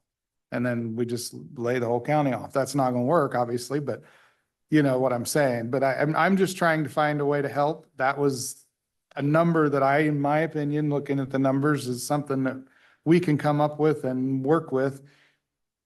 Understanding it's probably a one-time shot, just because our insurance, when I came into this job, my first day on this job, I was $750,000 in the red. I had 6 months to figure out how to pay the surveyor's fund back before we were in violation of state law. We had to pay back $750,000 because our insurance fund was that far in the red because the county had to borrow it to make payroll in December. And so we were, Ken and myself, I think Susan, that's a Susan. Well, Susan's not here, but we came into that mess and that election. And so I don't want to get to that point either, but we have a healthy fund right now. We have 75+% balance, which is a big difference. And that's one of the reasons we budgeted for a cushion in that, so we're self-insured as a county. So we could have up to the first, it's changed now. Is it still 90,000? So it's gone up slightly. So we have to cover that first 90,000 for every employee in the county. So if we have some very unfortunate circumstances with some employees, then it gets very costly very fast. which is what happened in 18. It is. There were Well, four it just catastrophic. continued. And our predecessors also pilfered that fund because that fund used to have 1.5 million in it. And then when we took it over, it had $750,000 in the red. I was going to say, I appreciate Shad thinking outside the box because we've passed the deadline for adjusting the tax rate for Cume Bridge, which was May 31st. So we're a year away and it'd be another 6 months before you'd ever see money. So this would be a booster shot in the arm to be able to go after federal funds, which I appreciate. I've never thought of that, but I think the employees will say, why don't you use that to give us more benefits or to take down our payroll deduction? But anyway, that's an interim that would help Yeah. you. I mean, it's much appreciated. Every little bit does help. Then I think it's gonna be taking that money and how do we put it to best use, you know? Is it gonna be federal fund or do we have something more pressing we need to get done right now that we can afford to do, you know, so. I'm not saying this board will agree to that, but Yeah. that was just a thought pattern I had and I wanted to get your guys' thoughts on that. Yep. So we need to jump back to 1176. What does the group think on this one? I mean, according to Baker Tilly, we're over budget by more than $800,000 and $300,000 more than we have in the balance. I feel good being their liaison for 6-7 years. Given everything I heard, I wish you'd get those employees filled. That's prospects sound and I know we're taking the guesswork and reading the tea leaves, but given their conservative estimates, I think you're going to be okay because you've actually asked for a few dollars less. But that's just me. I'm 1 in 7. I feel okay, So which I didn't an hour ago. you would be good just sending it through as it's presented. I would be. Just remember. I'm sorry. We have 27 pays, so that is a question I have for you that the commissioners are not until Wednesday, right? So whose decision is that on how that gets done? Because I don't know. The council usually makes the decision because you're budgeting the money. Okay, but the commissioners are the ones that set the pay schedule. Right, but they set the pay schedule, but they can't, the 27 pays. They can't is what it change. is. Yeah. Every county will pay 27 pays, it's just what it is. And it's because of the holidays and the way things fall is why that's Every so happens. many years we have 27. So historically, what has been done? It's been done. Do they just They divide? Take their salary as when we went 5 years without a raise. They just took our salary and split it between 27 pays. So they just took the top dollar divided by 27 instead of 26. And there's been years where, no raises, think it was the raise, but they included the 27 pay in the in the increase. They just increased each salary by that one pay, and that was the raise for that.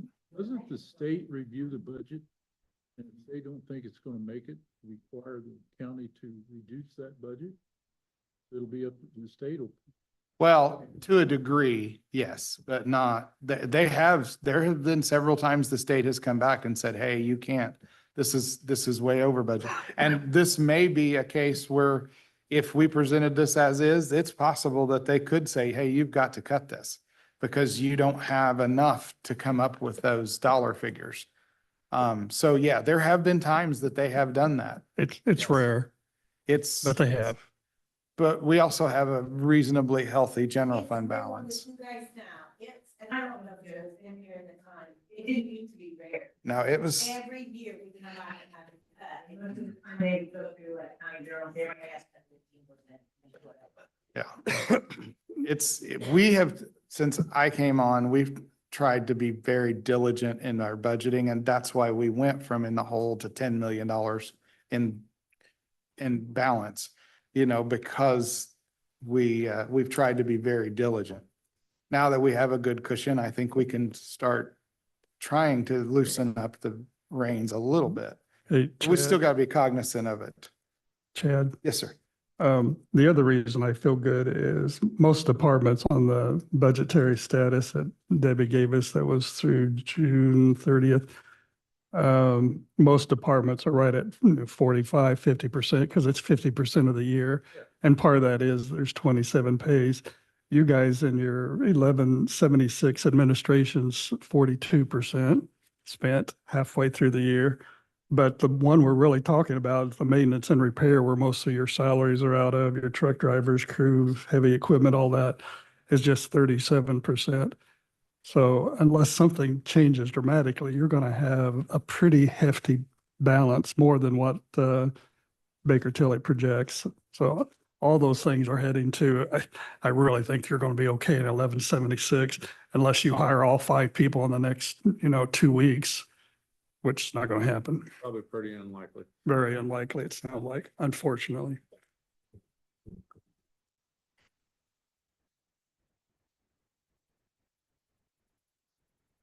Well, here's I appreciate your stance, but here's my concern. Let's just say that let's say that you do have that extra $300,000 left over this year. You manage to hire everybody for next year and you break completely even. All of a sudden, then we're now over $1 million in the red in this fund. It brings in 2 million, you're spending 3 million. So then we're going to be in a very interesting problem. And so that's something we're going to have to be very cognizant of, because the 27 estimate for this fund is it's going to be $1.2 million in the red.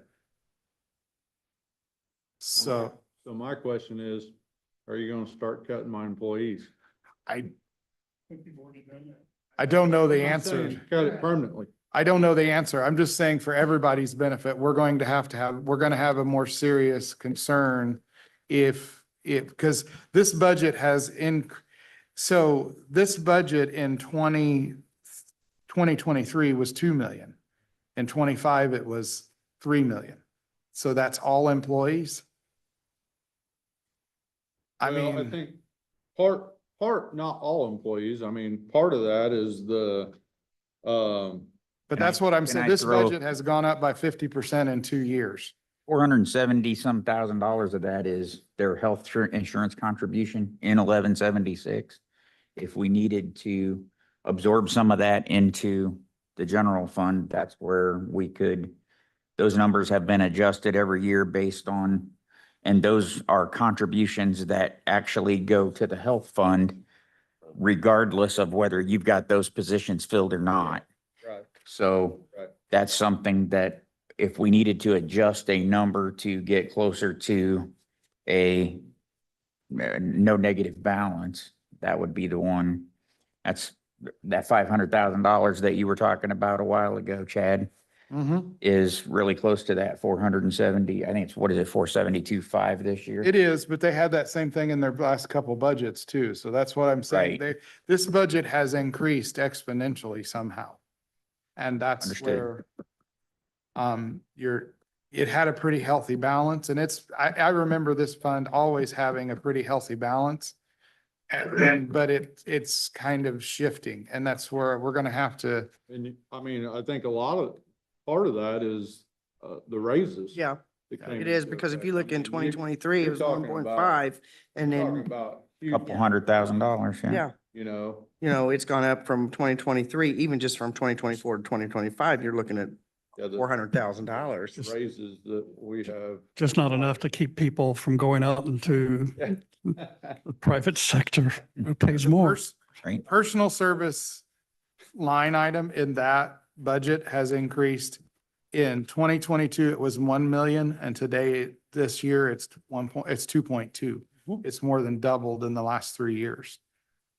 Now I understand you've shifted some employees from other funds, but a big impact in that is the raises that were given.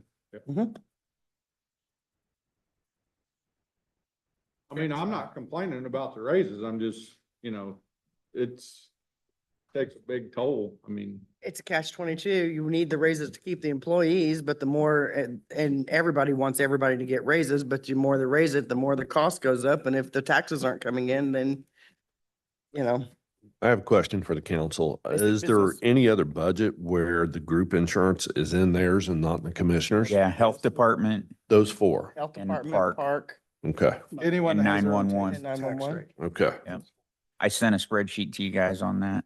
Are we going to be doing a similar move with the other budgets or leave them there if, just look at them case by case? Something we can consider. Some of them, maybe fines. Health is one that's kind of been all over the place. Just put them in there. I'm Um, just gonna Commissioners. basically- I would play with Talk about that. taking the top down now.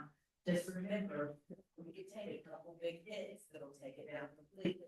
That's Mhm. all I can really say. Sure. It would be, Just remember that we can take a couple really big hits. it would take a lot to take $2.6 million down completely.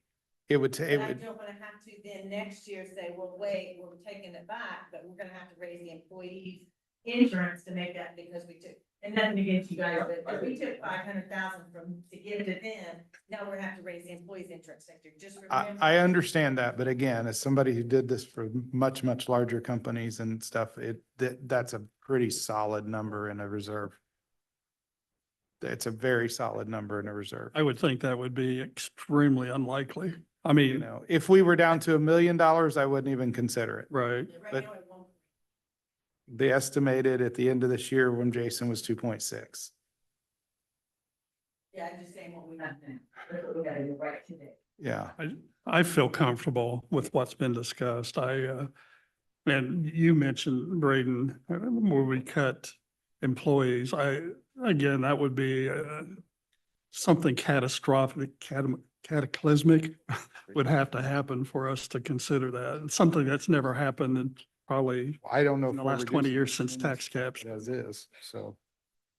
I don't think anybody wants that because it's already cut because of the climate you're working in already automatically. So I don't think we. Well, that was my, Out. I think. that was my biggest concern with the raises that were given, especially the last big one. Okay, so we just let Was- people make those. We're increasing wages We're by gonna a talk, lot, we all have. but to our take a vote income At the end of this and it's decide. not changing, right? That's the way it works. Anything is If going you want down, it it's not differently, then going you up would to express help you want it differently. compensate for that additional cost. And Everyone I has mean, the I exact. really same hope it doesn't come to vote. that, but if. That's one reason we raised the tax rates and some of the taxes last year to pay for those raises, because that adjustment had not been made for ever, 20 years probably. Okay, there's been a question as to what are we doing with raises? We decide this early. Well, no, because every other budget session that I have been in, the first statement out of every council member's mouth is we need to deduct the 3% raises that we had everybody put in. So if we pass this budget, or if we go, hey, Braden, this is good, right now there's 3% in there, we're saying we're giving 3% raises. Technically, That's a we're saying we're placeholder, giving isn't it, 3% Debbie? raises. For you submit to the state, that's a placeholder. You can't go You can't go up. We can't go down, you can't go up. on total amount. On the total amount, not just each line. No. Right, on the total amount. Total amount for So- each budget.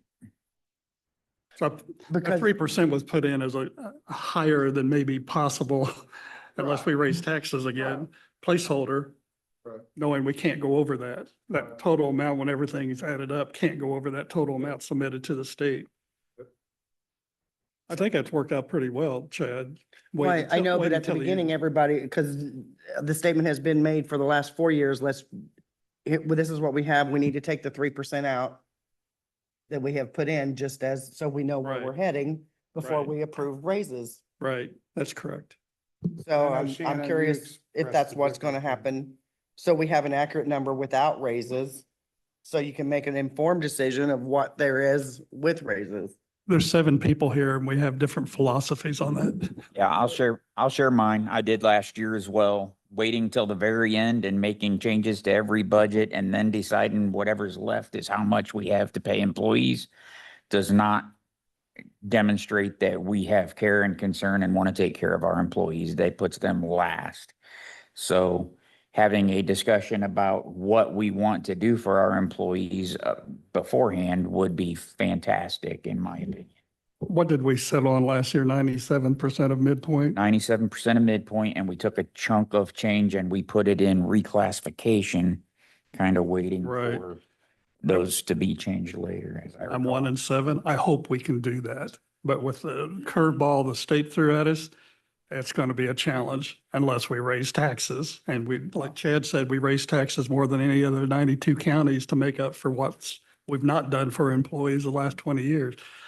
I will tell you that 97% of midpoint is nowhere close to 3%.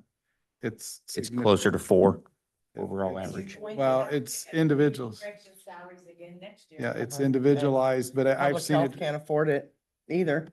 And I don't think the park can afford it either. Right. Well, I know the health department can't, given the curveball they were thrown. The health first. Anyway, that would be the ideal. Well, according to Jason, if we budget differently, that will change the tax rate at the health department and at the park.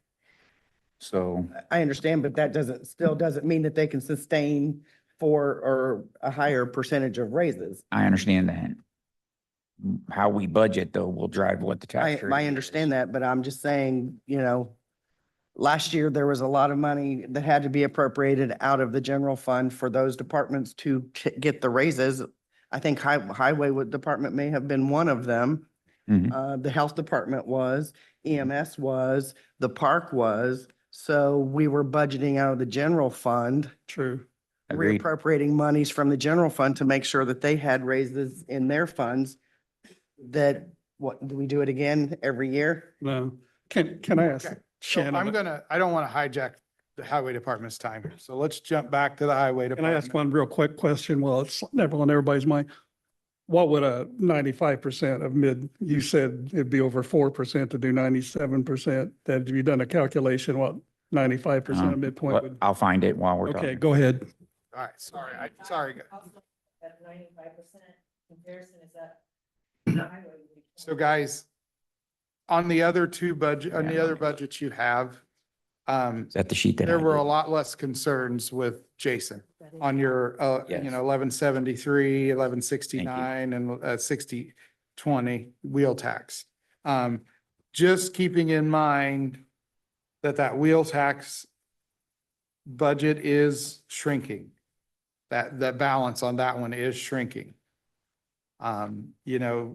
Again, I don't know how you feel about that. That's the one that kind of jumped out a little bit, that the 6020.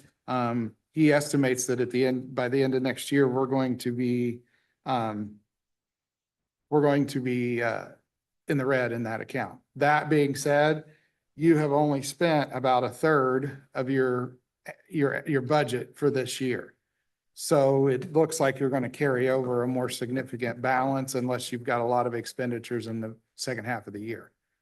I mean, we'll have some left over, but, we've got our chip seal project coming up We still, I mean, 'Cause like- we could run this, They- we could run it down to nothing if we wanted to, but the idea is, obviously not to, Well, just We keep don't- in mind that, we don't want to keep going down the road we're going down because, we're gonna be in trouble if we do, but yeah, you bring in about 1.75 a year, give or take.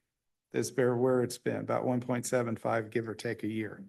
And that's probably not going to change much because that's all on people's license plates and stuff, so it's not that, I don't see there being a massive upswing in that. It's not like it's income based or some of these other things are, Your so. and your outlays just are keep in mind 2.3. that's, I said your outlays are 2.3, so that's why yeah.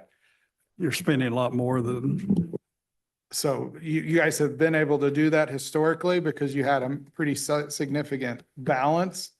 However, the balance is shrinking. I don't personally, now, I mean, there may be others that want to adjust this fund for you guys next year. I'm not terribly concerned about it because it's 180,000 is what they're suggesting that's going to go into the red next year. Looking at where you're sitting this year, I'm guessing you're going to have that or more left to accommodate for next year. But just knowing starting next year, you're going to have to look at,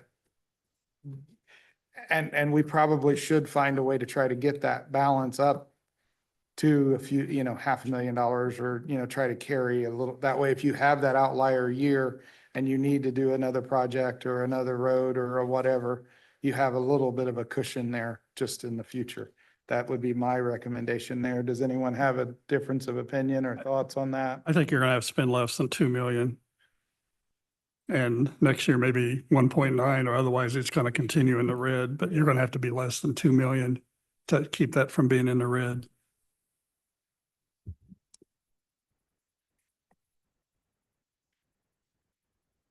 So, does anybody have any other thoughts on this fund or any of their other funds? I know we're getting down towards time when the sheriff's gonna be on here shortly, so.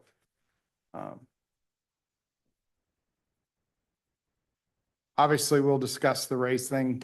We don't know where that's gonna stand. So that, I would assume 0 at this point until the consensus comes across the board.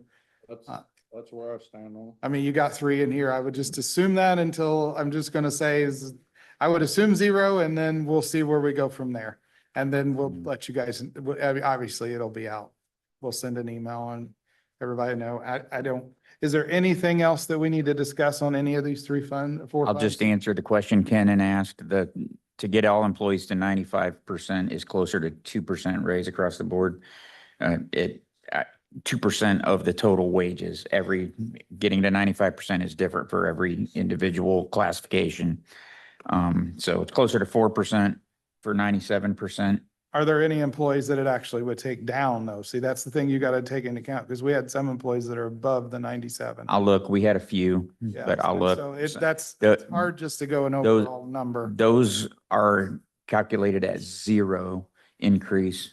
They would not decrease their wage. Okay, but we couldn't just say we're giving everybody a 2% raise. It would, if you're using it in your number, then it would have to be Braden gets X, Joe. It would have to be Bobby gets Z, 95% of you know. midpoint, trying to stay consistent with the Wagner-Irwin-Shealy report. Yes, It's not the across the board it's stuff not across the that's board. been historically done. That's an average. Yes. I think we have 3 that are paid above. I don't think. Well, we'll have to raise their tax rate, which will.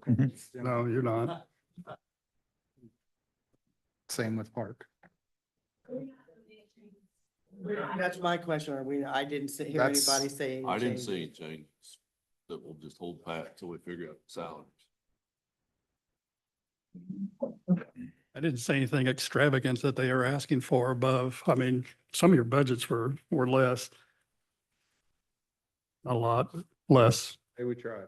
Okay, I appreciate it, guys. Thank you so much.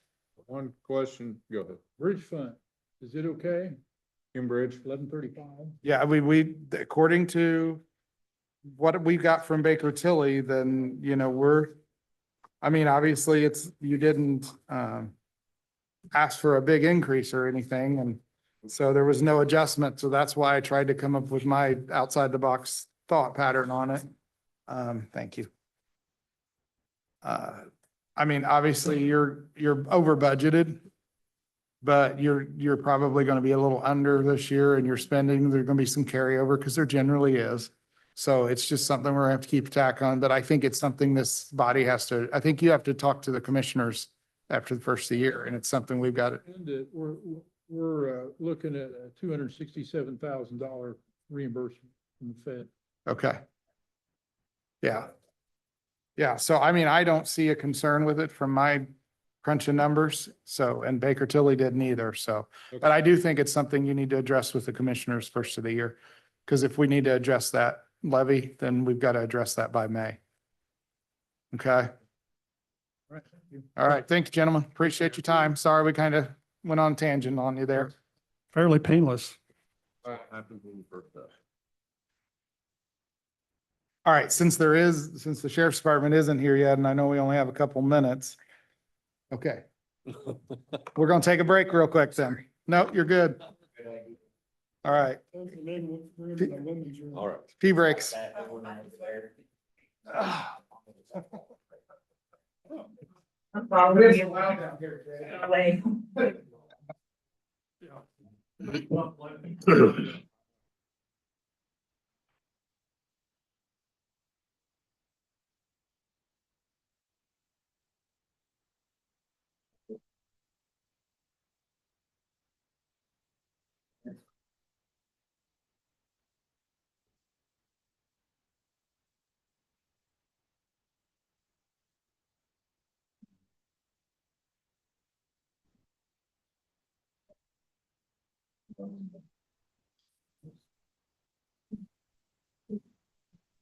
Sheriff.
Sure, you're mostly.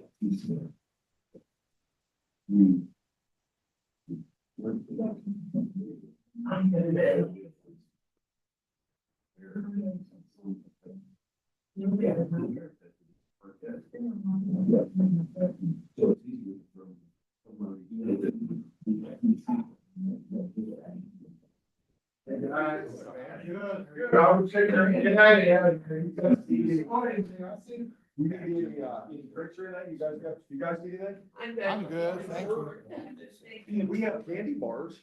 You got You have candy bars. Kit Kats and stuff? You guys. And we'll see what.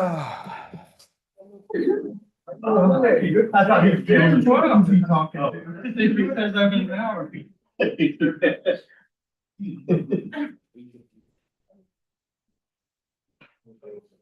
How's Miss Ann doing? Sheriff. Bobby, have anything good? I don't know. It's wide open.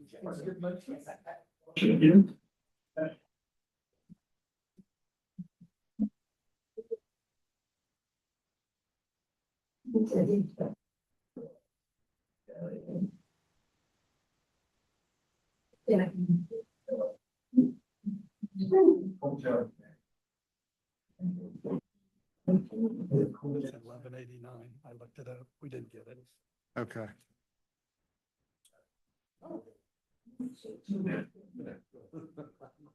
We're just educating. I like it. Look at this, that's 39 years.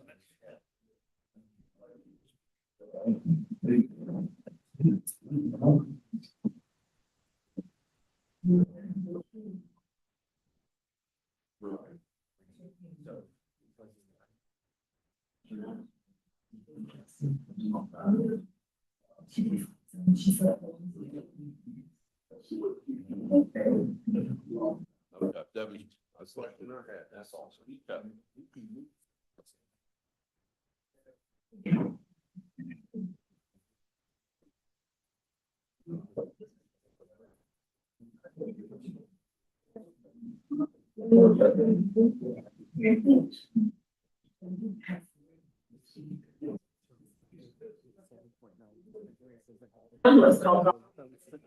I,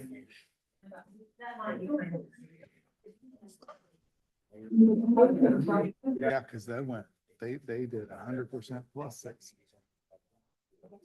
And the safety lit, 100% plus 6 is what I got. Yeah.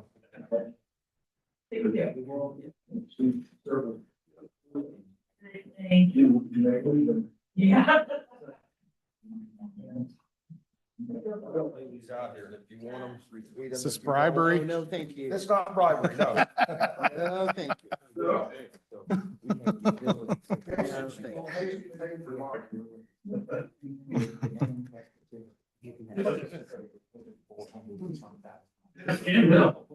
Skim milk. Jeez. Well, Hey, Chad, Stephanie was wrong. We don't only have have 26 days. She didn't text me. Oh, they changed it. we only have 26 pays? That's what Stephanie just texted me, said she figured it wrong. So she redacted. So we only have, Okay, well, that makes it a little easier, yeah. for sure. Should be coming up anytime. Yeah, I know there's a cycle. It's like every 7 or 9 years or something. It's like every 7 or 9 years that happens. When you do that. It's sticky in here. It's a little sticky in here. It's not like hot, but it's a little sticky in here for sure. Hot seat's hot enough. You don't need it. All right. All right, guys, are we ready? We ready to get started? Yeah. All right, so Sheriff's Department, you guys have 4 budgets. You've got sheriff's budget, jail budget, safety lit budget, and the jail lit budget. So why don't we just start in the sheriff's budget? 05, Yep, I yeah. got it. Did everybody see the list of changes that I sent to the auditor's office after Scott and I met with the sheriff's department the other day? Okay, just want to make sure, because what your paper actually shows does not necessarily reflect the changes that we sent to the auditor's office to be made. So why don't you just go over all of those real quick? Um, So, You want me to walk through them? yeah, walk Okay. through them and then we'll make the change on our deal as long as everybody's amenable and then we'll go from there. Okay. Give me 1 second. I gotta go find it now. Yeah. I think so, You yeah. don't. Okay. While you're getting prepared, I do want to, say thank you to all of you all, for, especially last year, but for the last several years, the raises, the vehicle, additional vehicle money. And we are going to see here in a little bit, we'll talk about it, but, who would have thought that this year it would be okay to look at a $60,000 net cut on vehicles overall with the vehicle maintenance cut. But we knew, or we projected that would happen once we got some newer vehicles, being able to cut down on the maintenance. So so I just wanted to say thank you for again, the last several years of just stepping up to the plate and helping the overall morale, the retention of employees. And I also want to say a special thank you to Shannon and Scott. I know they have spent hours with us, just really tuning in to really every detail. And I appreciate that because, you know, coming to a meeting like this, they are squared away and we're not just winging things like, oh, I have no idea what you're talking about. So just wanted to start off with that. So Shannon. Thank you. So just to run down the list of items that we discussed last week and forwarded to the auditor's office for change. In the sheriff's budget, which is 005, the 1,000.05 number was $22,570, and we took that to zero because those employees will now be paid out. Those were mostly, I believe, court employees or other. You guys can help me out with civil process. Okay, thank you. And we moved those over to the jail. So those were all going to be paid out of the 1,000.09 in the jail. And I'll talk about that when we get to the jail line items. The 1,000.06 is the sheriff's, that is retirement contributions. And the minimum that we received from the actuaries for this year. We have generally always paid the recommended, and this year, for 2025, we actually paid about $40,000 more than the recommended. We budgeted more, and I think that was just based on the numbers on the page that we looked at. So the 641,875 is actually the minimum for 2026 required by law. And we decided that that would probably be the best number to budget rather than a $90,000 increase, almost $90,000 increase in that line item. It ends up being about a $50,000 addition in that line item. And because we can, 641,875. And because we paid that additional 40 in 2025, we felt comfortable leaving that at the minimum this year. And we discussed in future years, you know, kind of doing what's recommended by an actuary is probably a good thing. Yeah, could I say one thing about that? Sure.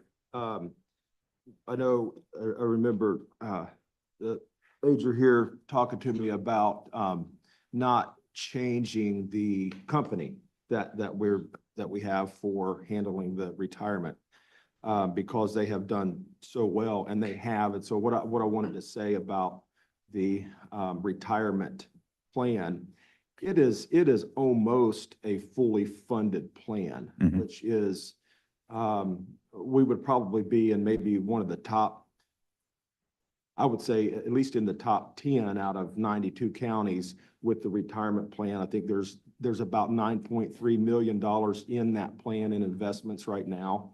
And so when we contribute the 2025, that's going to push it near 10 million. And to have a fully funded plan as of this year was only like 10.2 million.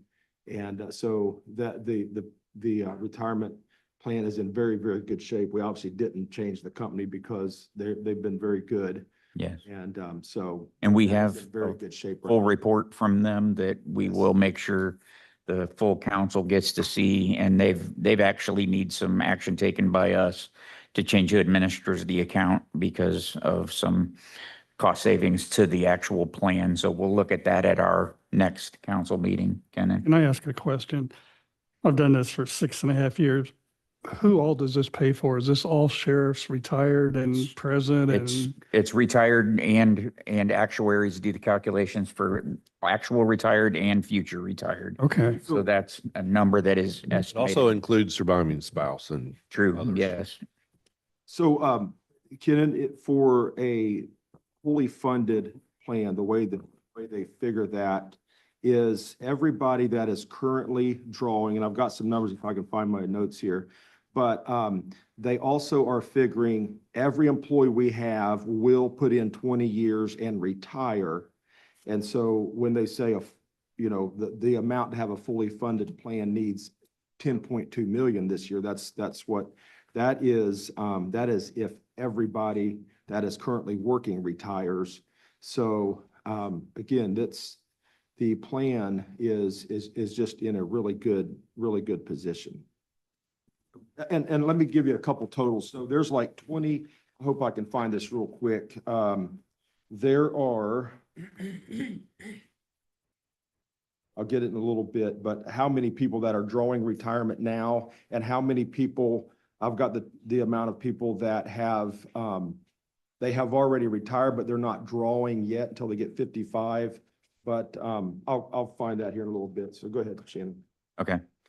The next item is the 005-2000.01. That was gas, oil, and lubricants. And one of the things you'll see consistent with everything I'm talking about is we discussed that the sheriff's department had actually put in a request for a 4% increase on a lot of the consumables and things like that. And we asked them that we would remove that 4% increase. So taking that number from 252,356 back to 242,650, which is the number that was budgeted for 2025. So keeping that number consistent. The 2000.05. This was, I think Debbie said maybe the auditor's office stepped up for this one and took responsibility for things getting kind of out of line in the budgeting process when they were keying things in. So the 2000.05 should be zero. That dollar amount should not have been budgeted for 2026, but the 34,500 belongs in 2000.06.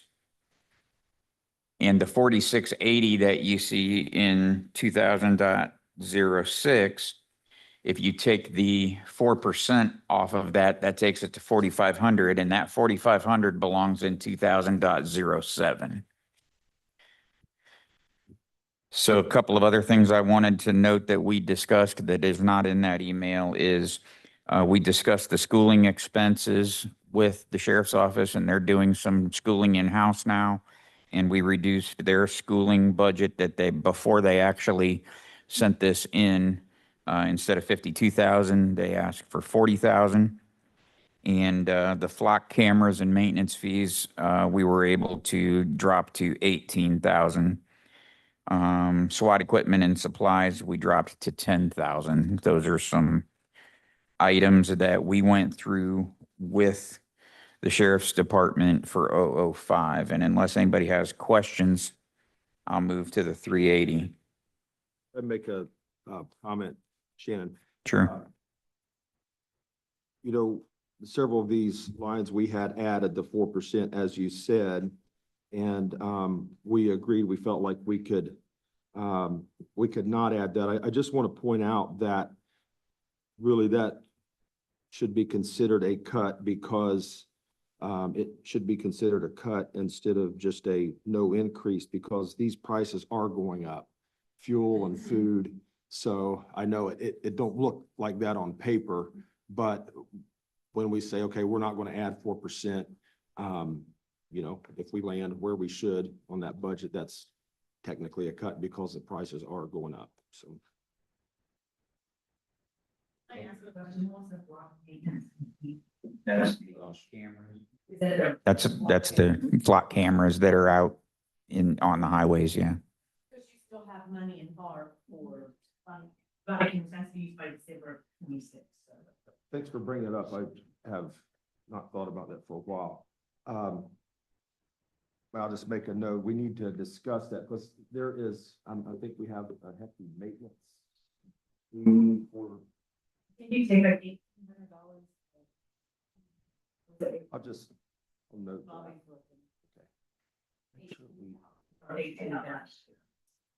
For flock or for body cameras? You said by December 26th. Okay. Okay. For the Body cameras. Okay, thank you. Right, correct. Okay, I didn't know that's what I didn't think that's what the flock was like. No. You know how much is left in that off the top of your head or? Okay. Okay, next item in the 380, moving on to the jail budget. The first number that really stuck out to us was part-time jail personnel. And the number that was submitted was 572,470. And we asked the sheriff's department to take a good close look at that. Of course, this was including moving that 22,000 out of the 005 budget over here. But I'm going to let them talk about it here in just a second. The number that was budgeted in 2025 was pretty much for control room attendance, I believe. And then we talked about having some, and just so everybody online listening, the 1000.09 is actually part-time jail personnel. Control room attendants are part-time but full-time, if you will. So what we asked them to do is budget their part-time in 1000.09, which came to $200,020. We asked then the auditor's department to add 2 additional line items, which I called 1000.21 for control room attendance, for a total amount of $197,888, and 380 which is for civil process, for $68,348. So we're adding 2 line items. The total of those 3 line items actually comes in to be about $100,000 less than the $572,470 that was budgeted. And with that, I will turn it over to the sheriff and his team to discuss what those 3 line items actually are. Okay, in regards to the part-time, first of all, the part-time raise that we had was probably the biggest chunk.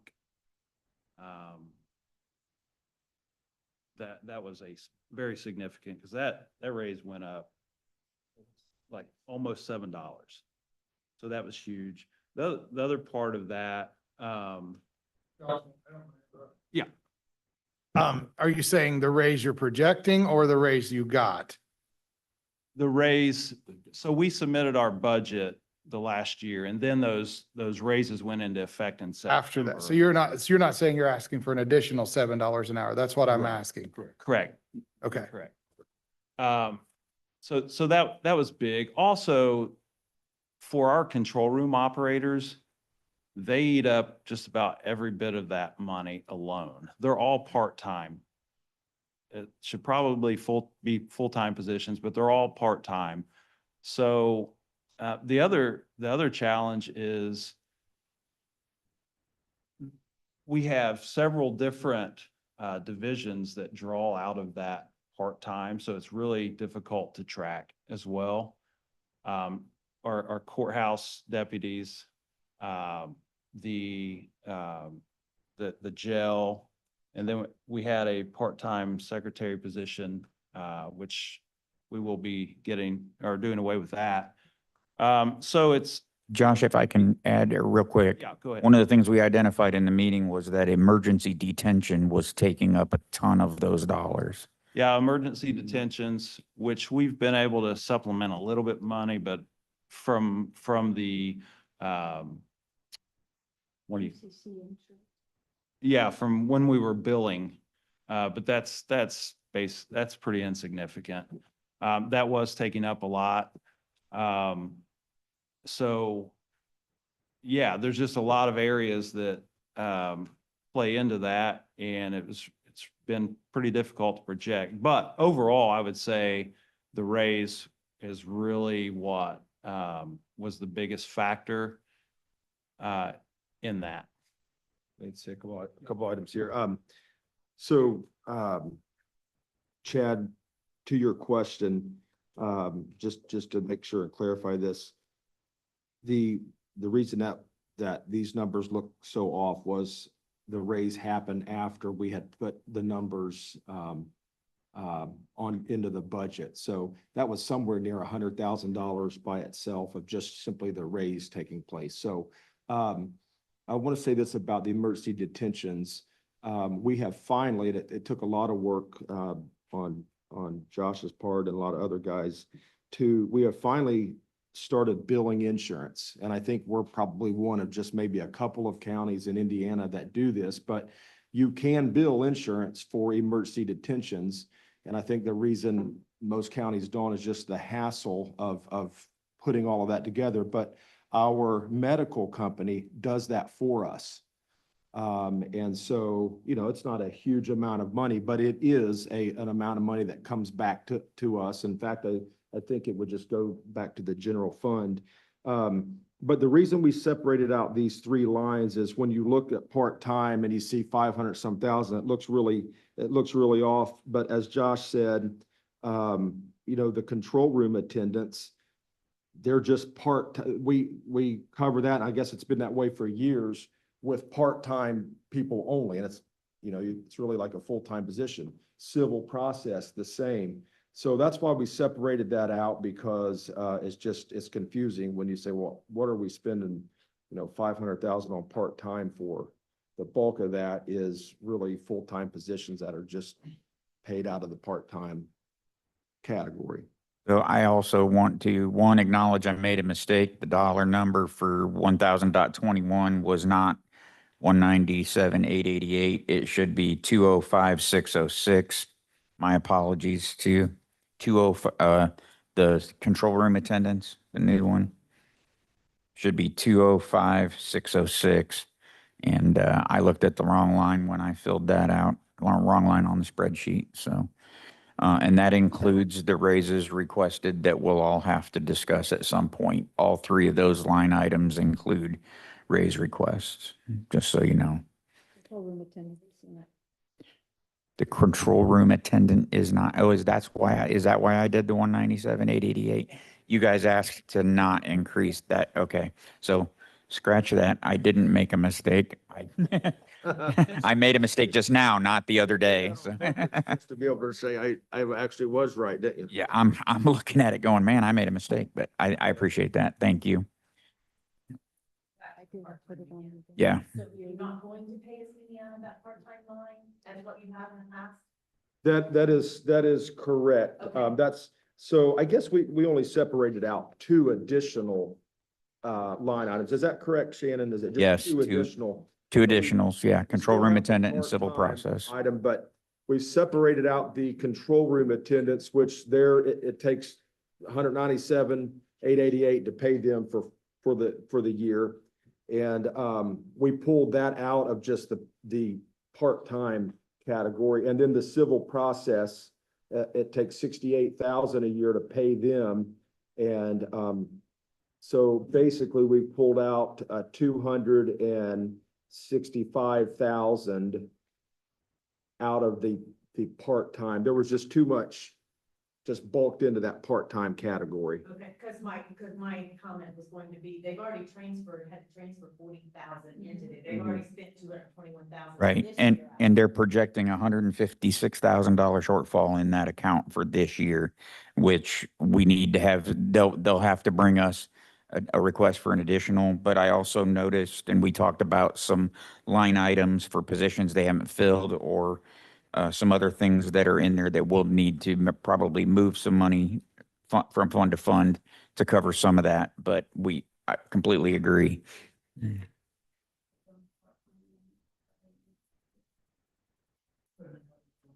From the 005 line item 1000.05. Yes, yes. Mhm. Yep. Okay, line item 3000.07 is jail meals. They had actually increased it by 4% up to 353,600. We talked a lot about the inmate count being down, but also the cost of goods and cost of foods going up. So we asked that they reduce that to 335,000 flat. 3000.08, we removed the 4% increase and put it back to 4940. 3000.13, we also removed the 4% increase and put it back to 4940. And 3000.19, we removed the 4% and put it back to 31,200. That was the last of the changes in the jail 380 budget. Does anybody have any questions on that? One quick comment, Shannon.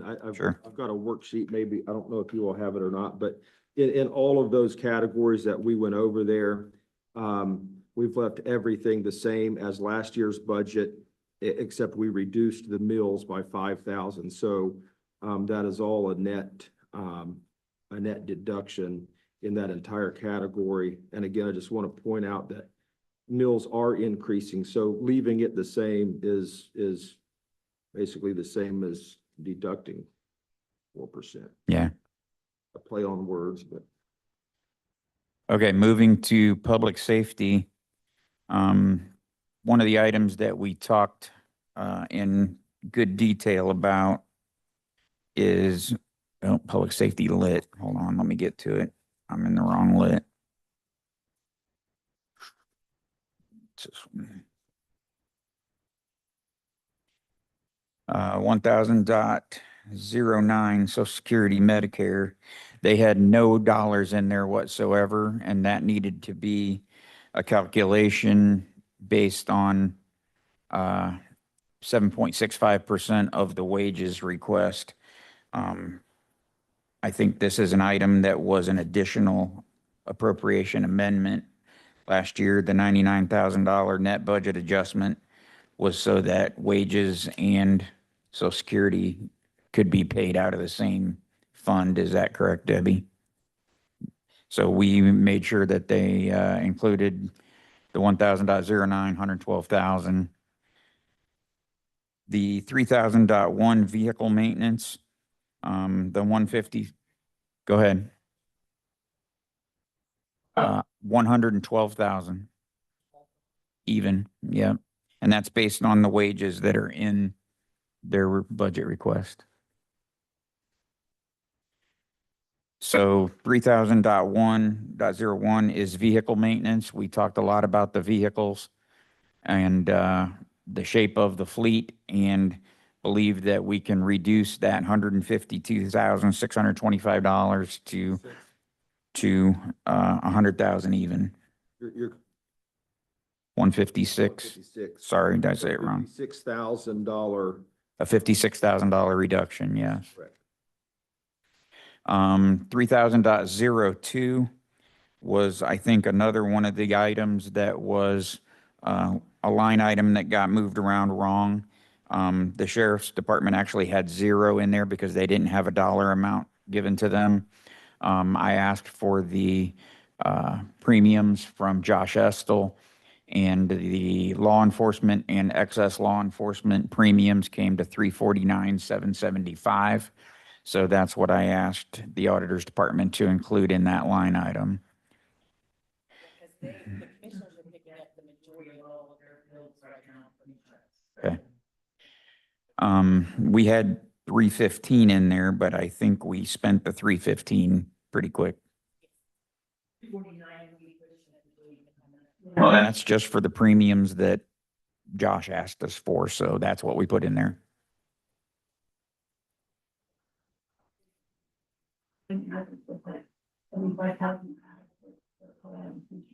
Okay. We can, I guess, look at what was given to us by Josh Estel and see if we want to move things around. Completely up to the council if we want to do that. That 250 in sheriff's or that was in sheriff's liability actually needs to go down to 3000.07, which is repair and maintenance, which is specifically buildings and grounds repair and maintenance, I believe. And so 250 is the same number that was budgeted in 2025. And 3000.10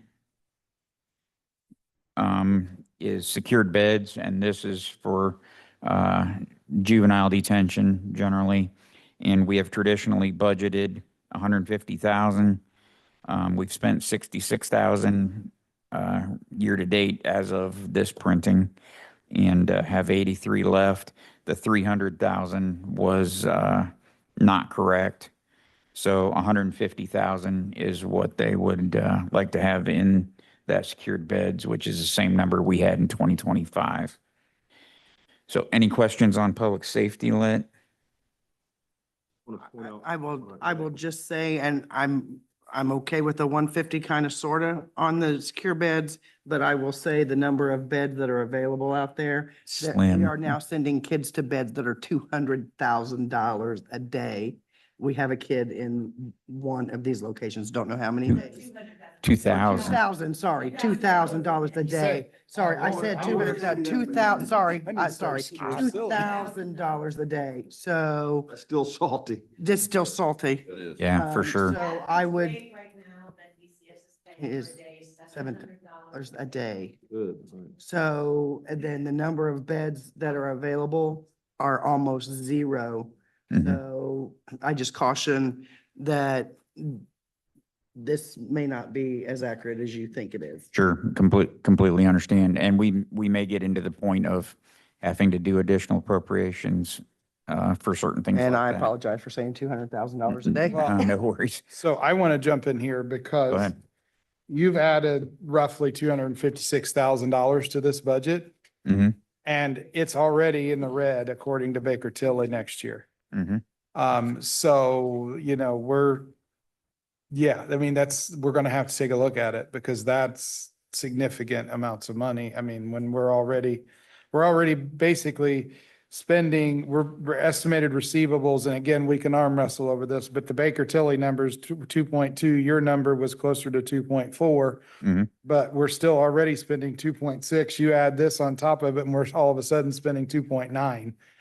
And even if your number were $500,000 less, then we don't even have that in the account. So, Understood. that's significant. That's frankly not doable. That- It's, That's the note I had too.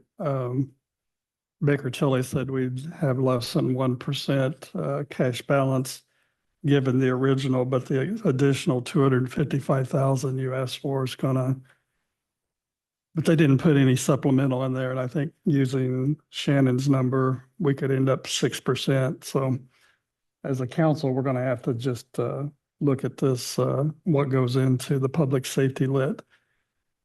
Because it's trending from a 56% balance down to a 16% balance, down to a 6% balance. So with the trending we're doing, it's going to end up in the red by this time next year. It'll end up in the red. So we're going to take a close look at the public safety lit and what goes into it. Not saying that what you're asking for is unreasonable. Just as a council, we're going to have to really look at what goes into this lit because a year from now, it'll be in the red. So I want to make a quick comment here. On the repairs and maintenance for the jail. I know last year, I remember we had quite a bit of discussion about, not really being able to nail that down of where that was headed because we're coming out of warranties and I just wanted to point out that the projected number from last year that we put into the budget through exactly half of the year, we're at 49.1% of it. So right on track, 0.9% under budget. So If I may, sorry, John, I didn't mean to interrupt. If I may, for a clarification, why can some of this not come out of the jail lit? The repair and maintenance, if this is repair and maintenance for the jail, why can't it? Because I, Well, it's probably. because of the max have it 20%. maxed out. We have. well, and that's what I asked you. You I said just, don't I was know, just so- looking at it. We're Yeah, maxed out. in there. Okay, Yeah, This we could- have to that keep is an 1.5 expendable of the jail lit, bonds. But it looks like we've already, the budget has it at that 20% max. okay. So we've already maxed So that we've one already out. maxed that one out. So that's the problem. That's why. I What was did we looking max at that out with?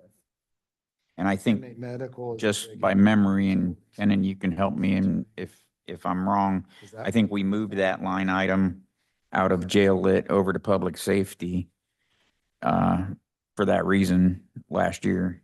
And when we increased the inmate medical, I think is when we really, we did.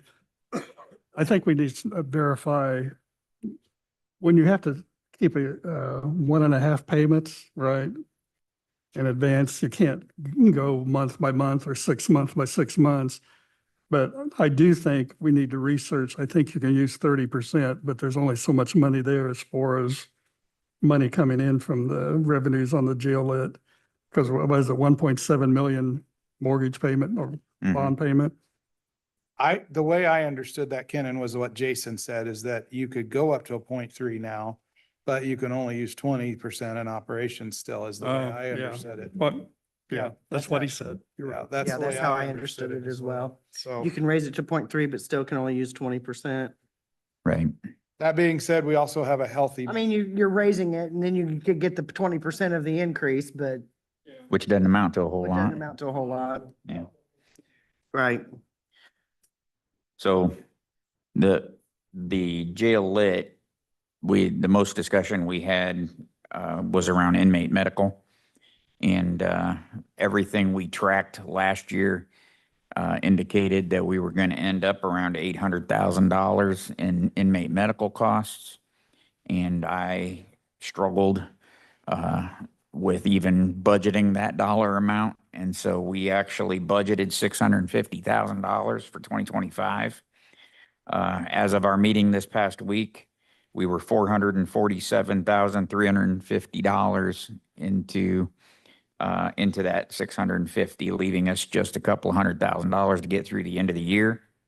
It's important to note that $80,000 of that 447 was actually carryover invoices that came from 2024.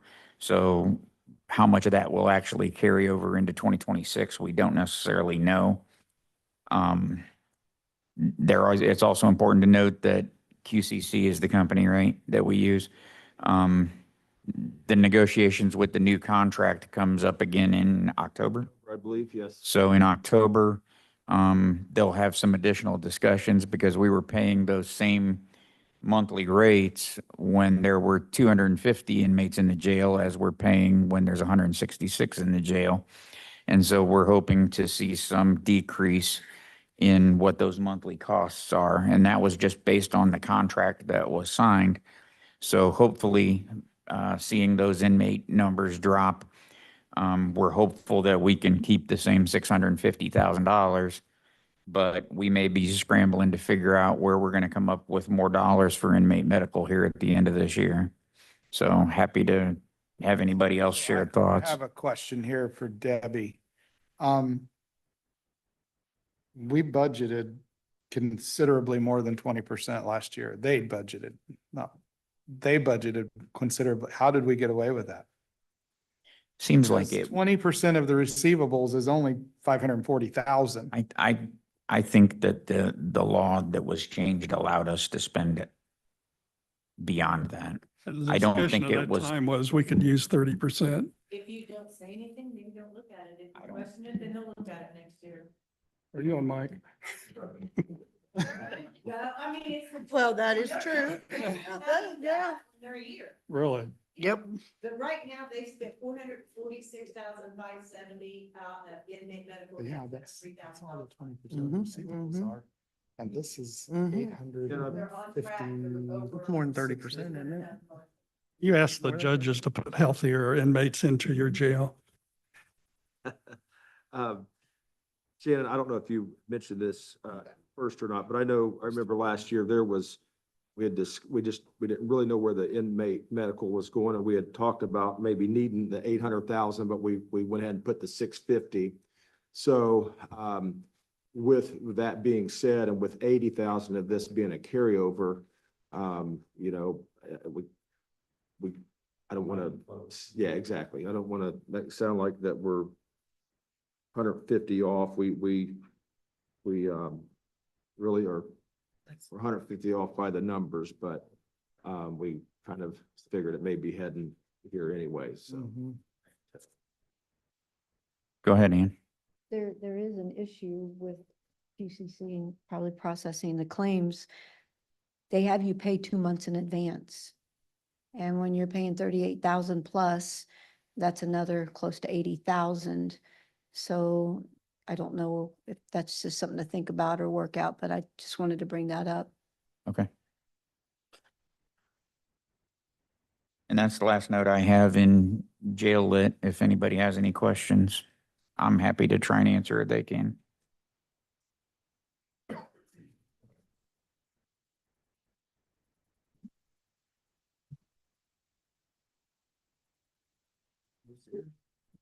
That's this year's. As if we carry over all of this.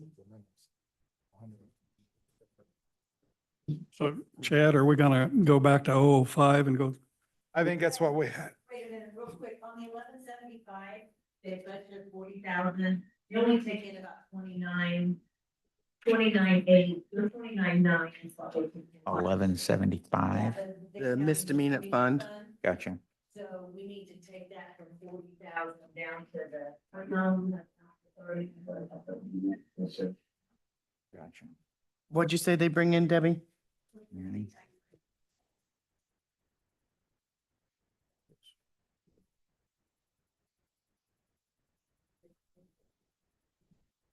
And it used to bring in a lot more. Mm-hmm.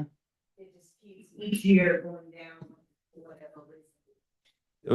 Those are dollars collected and given to us by the state, right? So the budget amount's 40, but we really don't spend anything unless it's there, right?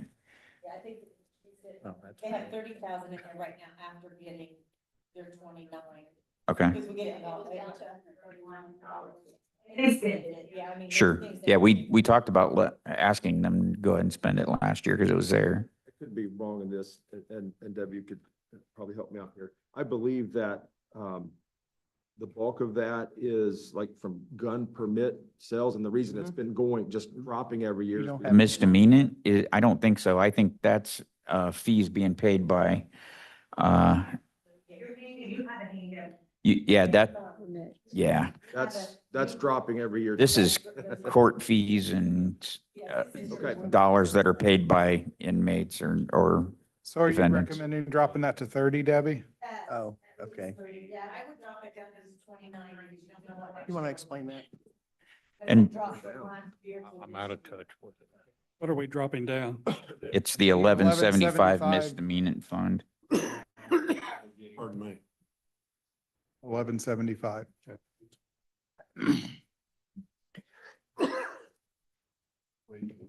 What are we dropping it down to?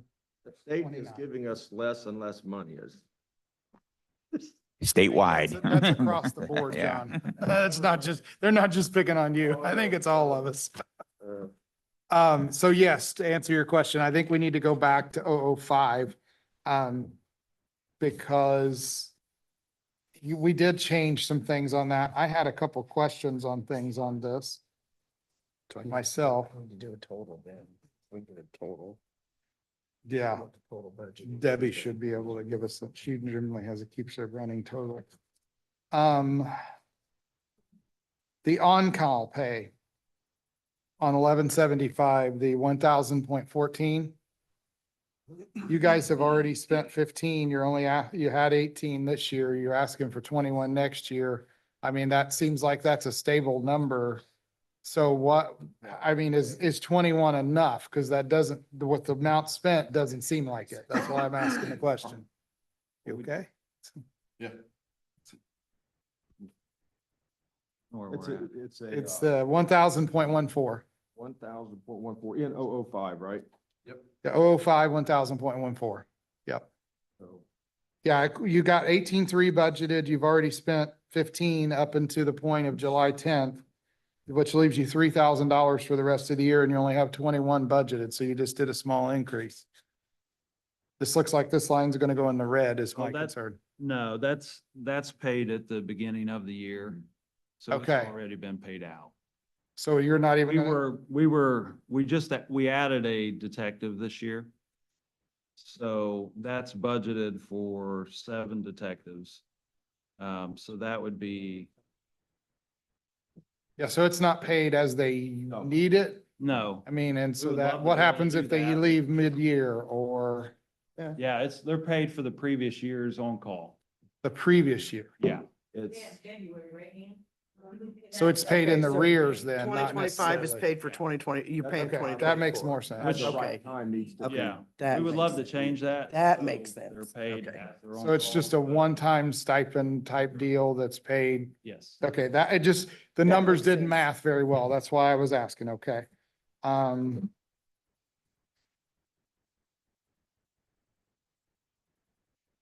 So if I can, That's all the questions I had. You guys Shannon went over the rest of them. I do want to add, and I know we're in 005, I just want to jump back to the jail lit real quick. We're going there next, but Uh, jail lit, yeah. House Bill 1454 from 2023 was the fiasco that limited us to the 0.20%. And we budgeted in excess of that in 2023 on purpose, knowing that it was a typo. House Bill 1121, which was signed by the governor in 2024, removed the 20% completely. So we are free to use any amount of our jail lit up to leaving the amount in the covenant agreement for the jail bond. Okay.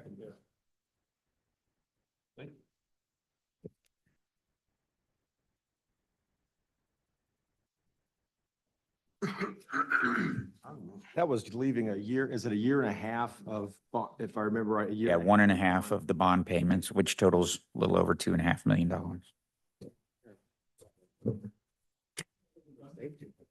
Well, that's what I'm wondering too, then. Yeah, That's so what I need to I'm map sorry, I out. didn't have my microphone on, so why don't we take the repair and maintenance out of the jail 3000.07 and put it in the jail lit?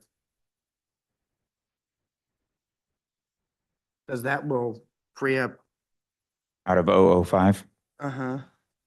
Or wherever, did I say that we were The jail is 380. 380? Yeah. Sorry, wherever I was.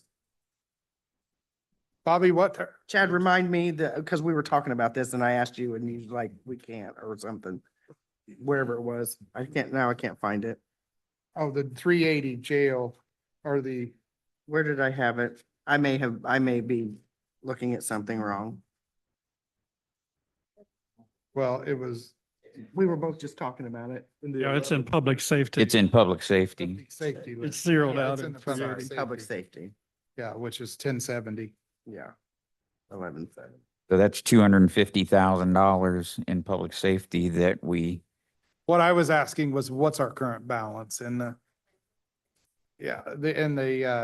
1233, yeah, because Jason's estimating we'll have a funding balance of 2.9 at the end of the year, give or take.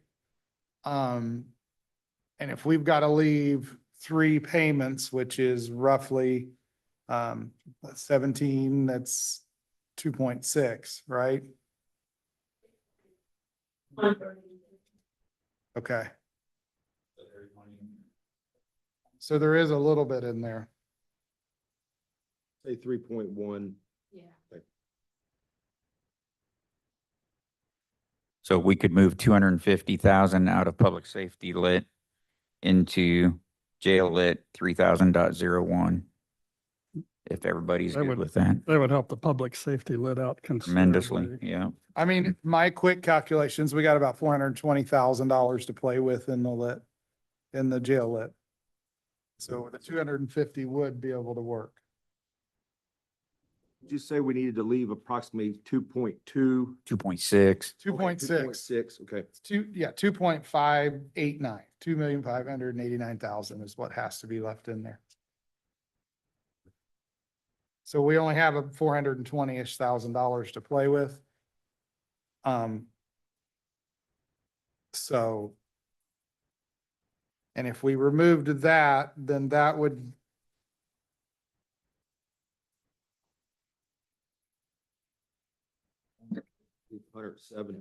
We're putting 250 in jail maintenance. Yeah, but 1233. Well, that helps a lot.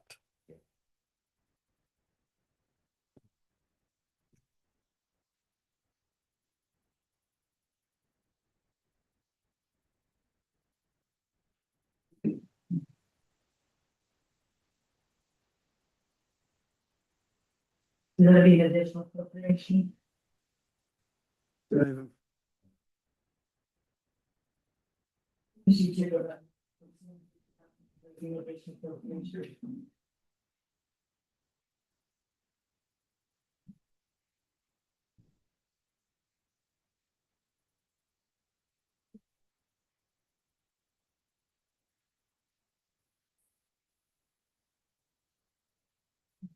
Well, that would make the jail net sum only about $6,000 increase on that. But we still have to cut that because that's above our number, right, Debbie? So we're still roughly 6,600 and some change that we're gonna have to cut out of the lit to keep it under our budget advertised dollar figure. We'll have to discuss what the wage changes will actually, Yes, that's the biggie, the wage changes and all that is, that's what we haven't really had any discussions on yet, but I think we're looking at having to cut about, let's say 7,000 minimum that we gotta cut out of this budget. Out of So- the, which. number? public safety lit. Public safety lit, because we have to stay under our advertised budget amount. So we'll have to look at the wages and we haven't discussed wages yet. We got 8 minutes left till lunchtime. So we might as well have that quick discussion.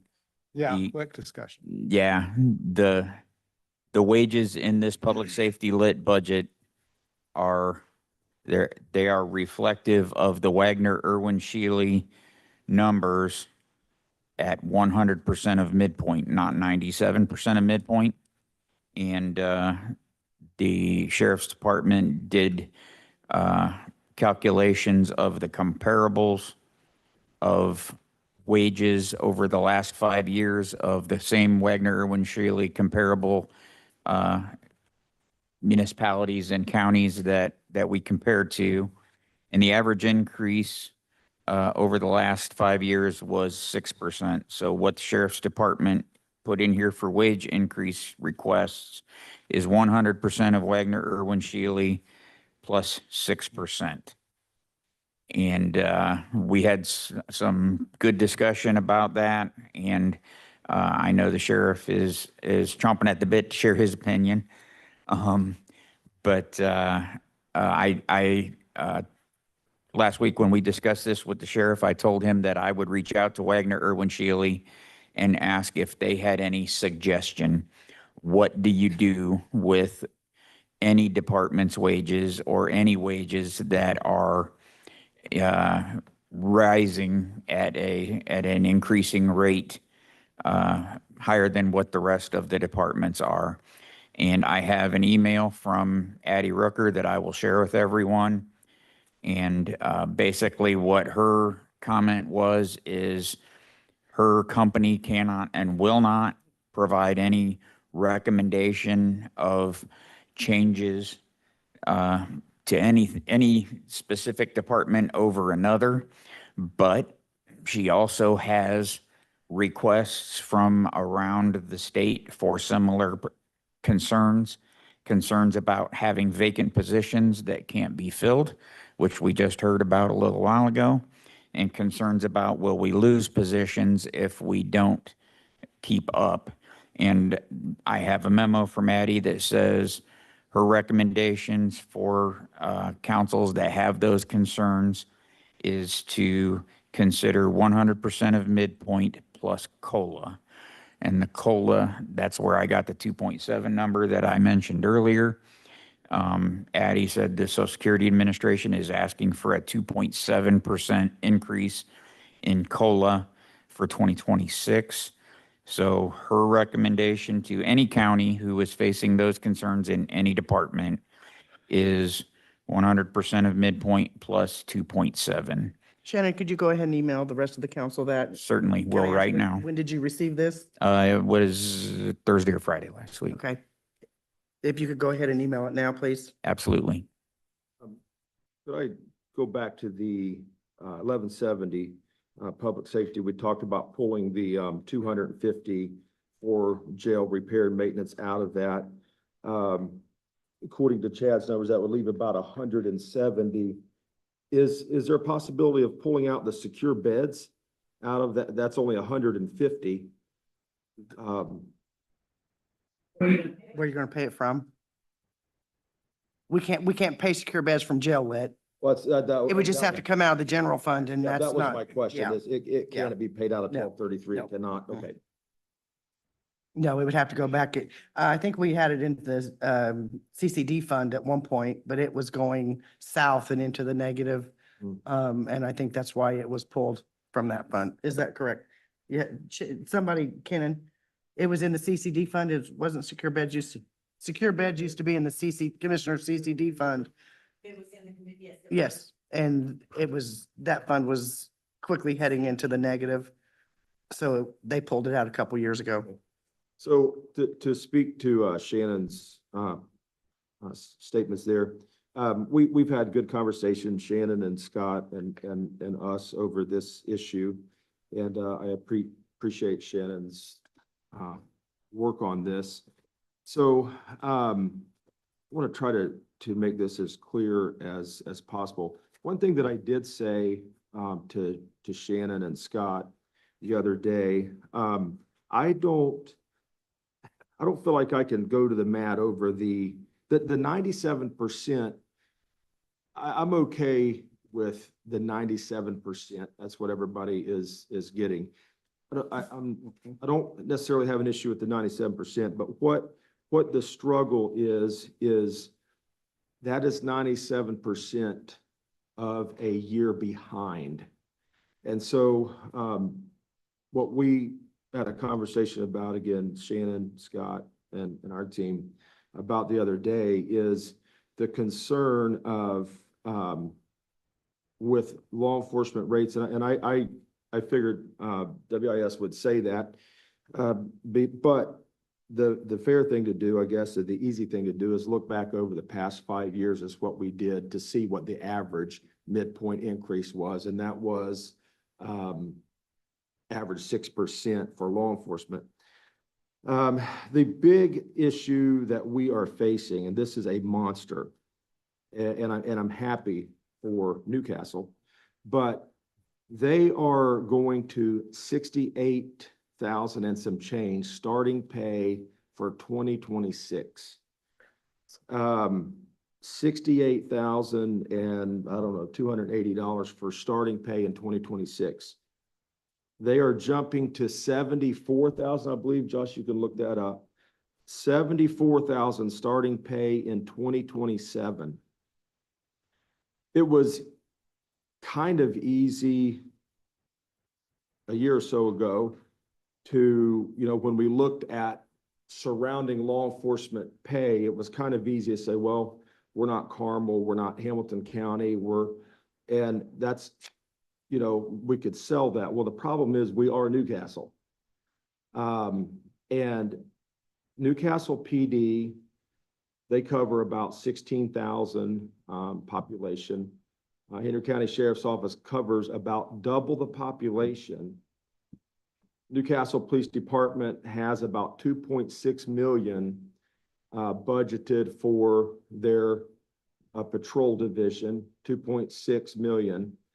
And we are covering double the population. And even with all of the additional pay increases that I requested, that only put us at 2,070,000, I believe. So another thing that is interesting to me when I look at the overall scope of this situation is, I have seen us publicly criticize Newcastle for being in such a mess financially. And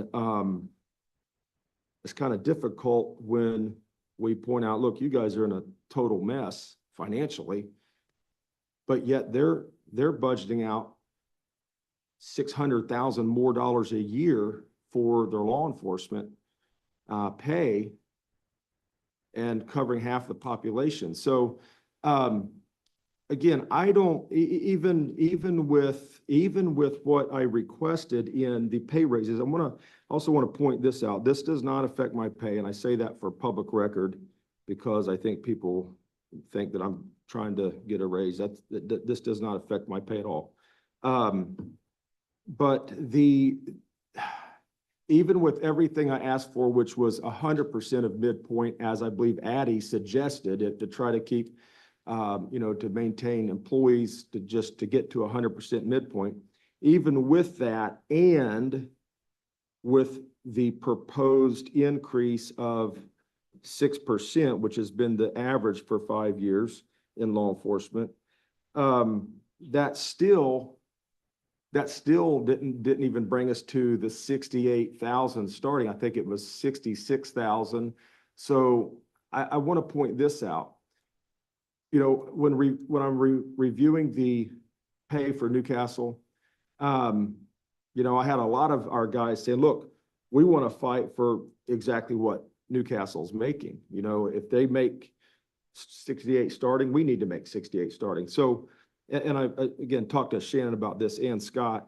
I didn't want to veer off from WIS because that's been a standard that we've used for all of these years. And I think if you get out of that framework, that's going to get difficult. So I didn't want to veer off from that. And so just running the midpoint numbers, it still would put starting pay a couple thousand under Newcastle. And I'm okay with that because I say I'm okay with that. That may not be the right word. I'm okay to stay with the framework of WIS. I guess that's a better way to say it. I don't want to get out of that because then what do we've got to have some framework. So I just want to clarify that when we say we're paying 97%, it is a year in arrears. And John, I appreciate it. And it's tough because it's hard to compare to other places. Because I could sit here and tell you all the reasons why we're totally different than Newcastle. This building is one. We have double the employees as one. We have double the responsibilities as ones, and they have very, very, very similar general fund budget than the county does because of their high tax rates inside the city. So it's very tough because we have to live within the numbers that we have. They have to live within the numbers they have, and they operate totally differently. They are under a union contract, right? So they're totally different than what we are in a lot of things. And so it's hard to adjust. At the end of the day, we have to live with the reality of the numbers on the paper in front of us. And that's how much revenue we bring in. And while we're in a reasonably good spot, if we don't do that, then we'll be in the shape of a Newcastle. Then that Well, could be why they're in the shape they're in, is because they have overspent their budgets and they have spent well beyond. And so, you know, I promise you, as soon as they get the chance to pass their taxes, they're going to max out the taxes for every single person inside the city of Newcastle. So Because I've already been told. And, you know, here's it's, what you indicated, you know, would be in the same shape as Newcastle. As a negative thing, I would happily I would love to be in the same shape as Newcastle on the pay side. and that may be fine, but they may also in 2 years be looking to start reducing their workforce and start doing. They have about, I can't remember what their deficit is right now in their insurance fund, but it's well over $4 million. But so I guess that really doesn't do anything but substantiate my point in the fact that they obviously see that public safety is an important issue and they are prioritizing. John, I take offense to that because I will tell you that I have sat here and I have worked very hard to fight for this department. I have given massive raises. I took huge on the chin the last budget I went through because when we had a few pennies left and you were in the room, I fought to make sure the sheriff's department got it because they were the most far outside of the line. So I think every single person on this side of the room says that. And you have a tendency to say that quite frequently, that we don't place work. If you look as the past 10 years of raises in this county, the sheriff's department has outpaced every single county in this county, every single department in this county. Every single employee in this county has gotten a lesser of an increase. The matrix that we put in play is far and above and beyond anything that exists inside of Debbie's department over here. So you make that statement frequently, but I don't think it has any footing because we have done with that. We don't place public safety as a huge important part of that. This body passed a public safety tax for that very reason, and we've tried to live within it. You earlier said we have one of the most funded best funded sheriff's retirements in the state, because we place public safety as a priority to our citizens. But we also have to make sure they have roads that they can drive down. And we have to make sure they can come in and sell their house when they need to do transfers and do all those other things. And I respect you all immensely, But to me, that to say that they put public safety first and make it a priority, and I would argue with you, and I have the numbers to back it up, to prove it, that I would agree that this council has done the same as well. I'm not, as I said earlier, and it seems like we have this conversation every year. Or you don't appreciate what we've done. I absolutely appreciate immensely what we've done. I want to make that clear. I say that regularly. I appreciate it. To my knowledge, the entire county, countywide, everybody is paid 97% of the WIS average. Is that correct? County, That is- about 300? I wasn't here last year, so I'll let these Yes. guys. That's Yeah. correct. About, I don't know, 250 or 300 employees. So, but just using your words, you said, well, the sheriff's department's got more raises than everybody. There's one reason for that, not because of the council, but because that is the market. It is growing at a quicker rate. Everybody's getting paid the same percentage. So when you Yeah, but say, that well, was Wait, the I'm case. gonna, Mr. President, if I may, we don't need to have a back and forth. We're going to have a discussion as council on what we're going to do with raises. I want to make just a couple of points. Of the list of communities that we're compared to, 13 of them are counties, 5 of them are municipalities with with union contracts. So the union contracts is why the city of Newcastle can say, this is what our wage is for the next 3 years. We're not bound by a collective bargaining agreement, but those 5 are. And I've asked Addie if she can look into what those other ones that are in our comparables are, if she has any insight into what the future looks like. She's going to get back to me, but she could not get back to me with those numbers by today. no, So and I appreciate that. I appreciate your point. I also appreciate Chad's point. We do prioritize public safety. The 97% of midpoint was chosen to get us off of, we're going to give a X percentage from where we are today and inching and inching and inching closer, and not necessarily being, we're getting further behind and on some and getting closer on others. So what we did was an account to try to get everybody on a level playing field, comparing with what their salaries have done in the market. And that's why we contract with Wagner, Irwin, Shealy. And with that, I think we need to have a discussion as council about wages, and we will be sure to involve you when we can, and whatever information we get from Wagner and Shealy, we'll let you know. And Mr. President, I would move we adjourn for lunch. Hey, I need to, just one more quick comment. I do want to say this. I want to highlight when we talk about, as I talked about prioritizing, there is a public safety lit. I know that's going to change. There is a public safety lit that has brought in many, many, many millions of dollars for public safety. We are currently paying every county employee 97% of the market average. So I just want to point out there is an income specified specifically for public safety. However, public safety is getting paid the same percent as everybody else. So I guess, Well, that public safety lit is estimated to go into the negative right now in 2026. we've brought in many. I understand that, and your salaries are under your public safety. There's I think 1.2 million, $1.4 million of the sheriff's salary is under public safety right now.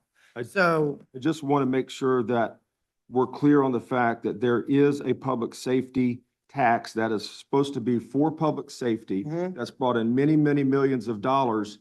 And when we talk about prioritizing public safety, I guess I'm struggling because we're all making the exact same, all the way across the county, we're making the exact same It's percentage. percentage of market, John. That's, your market is different than the market for every other employee, and that's why we did that. And that was a chance for us to be consistent, using a third-party independent consultant giving us numbers so that we can make that happen. And like I said, I appreciate your point. I don't think we need to have this debate right now. I think what we should do is adjourn for lunch. I think we know where you stand, and I appreciate it. are we adjourning though for we've covered all of Sheriff's Department, right? And then we're adjourned for Yep. lunch and. Yep, because at 1 o'clock is 911. Yeah, I think we're good, so. I have a motion to adjourn. I never heard a second, but I do have more confidence, but, Got a second now. Scott seconded it. he did second it. So. All in favor? I'm in favor. All in favor? All I right. got paid.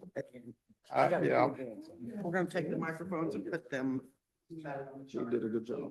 John, I will only say. Yes. The biggest difference is the length of the plan. Yes, we can take that as a. Because our major state, that is. I believe, If I can have that. That's what I'm, oh, well, Yes, I know that. if I can throw it to you, here. Just kidding. I just This wanted, major- wanted to, what are we trying to say? Don't want the batteries to run down. So wonder how I can stop the live stream So, and yeah, not you can- this Yeah, just Zoom. go to more. Close that. Can I close this? Yeah, yeah, just go to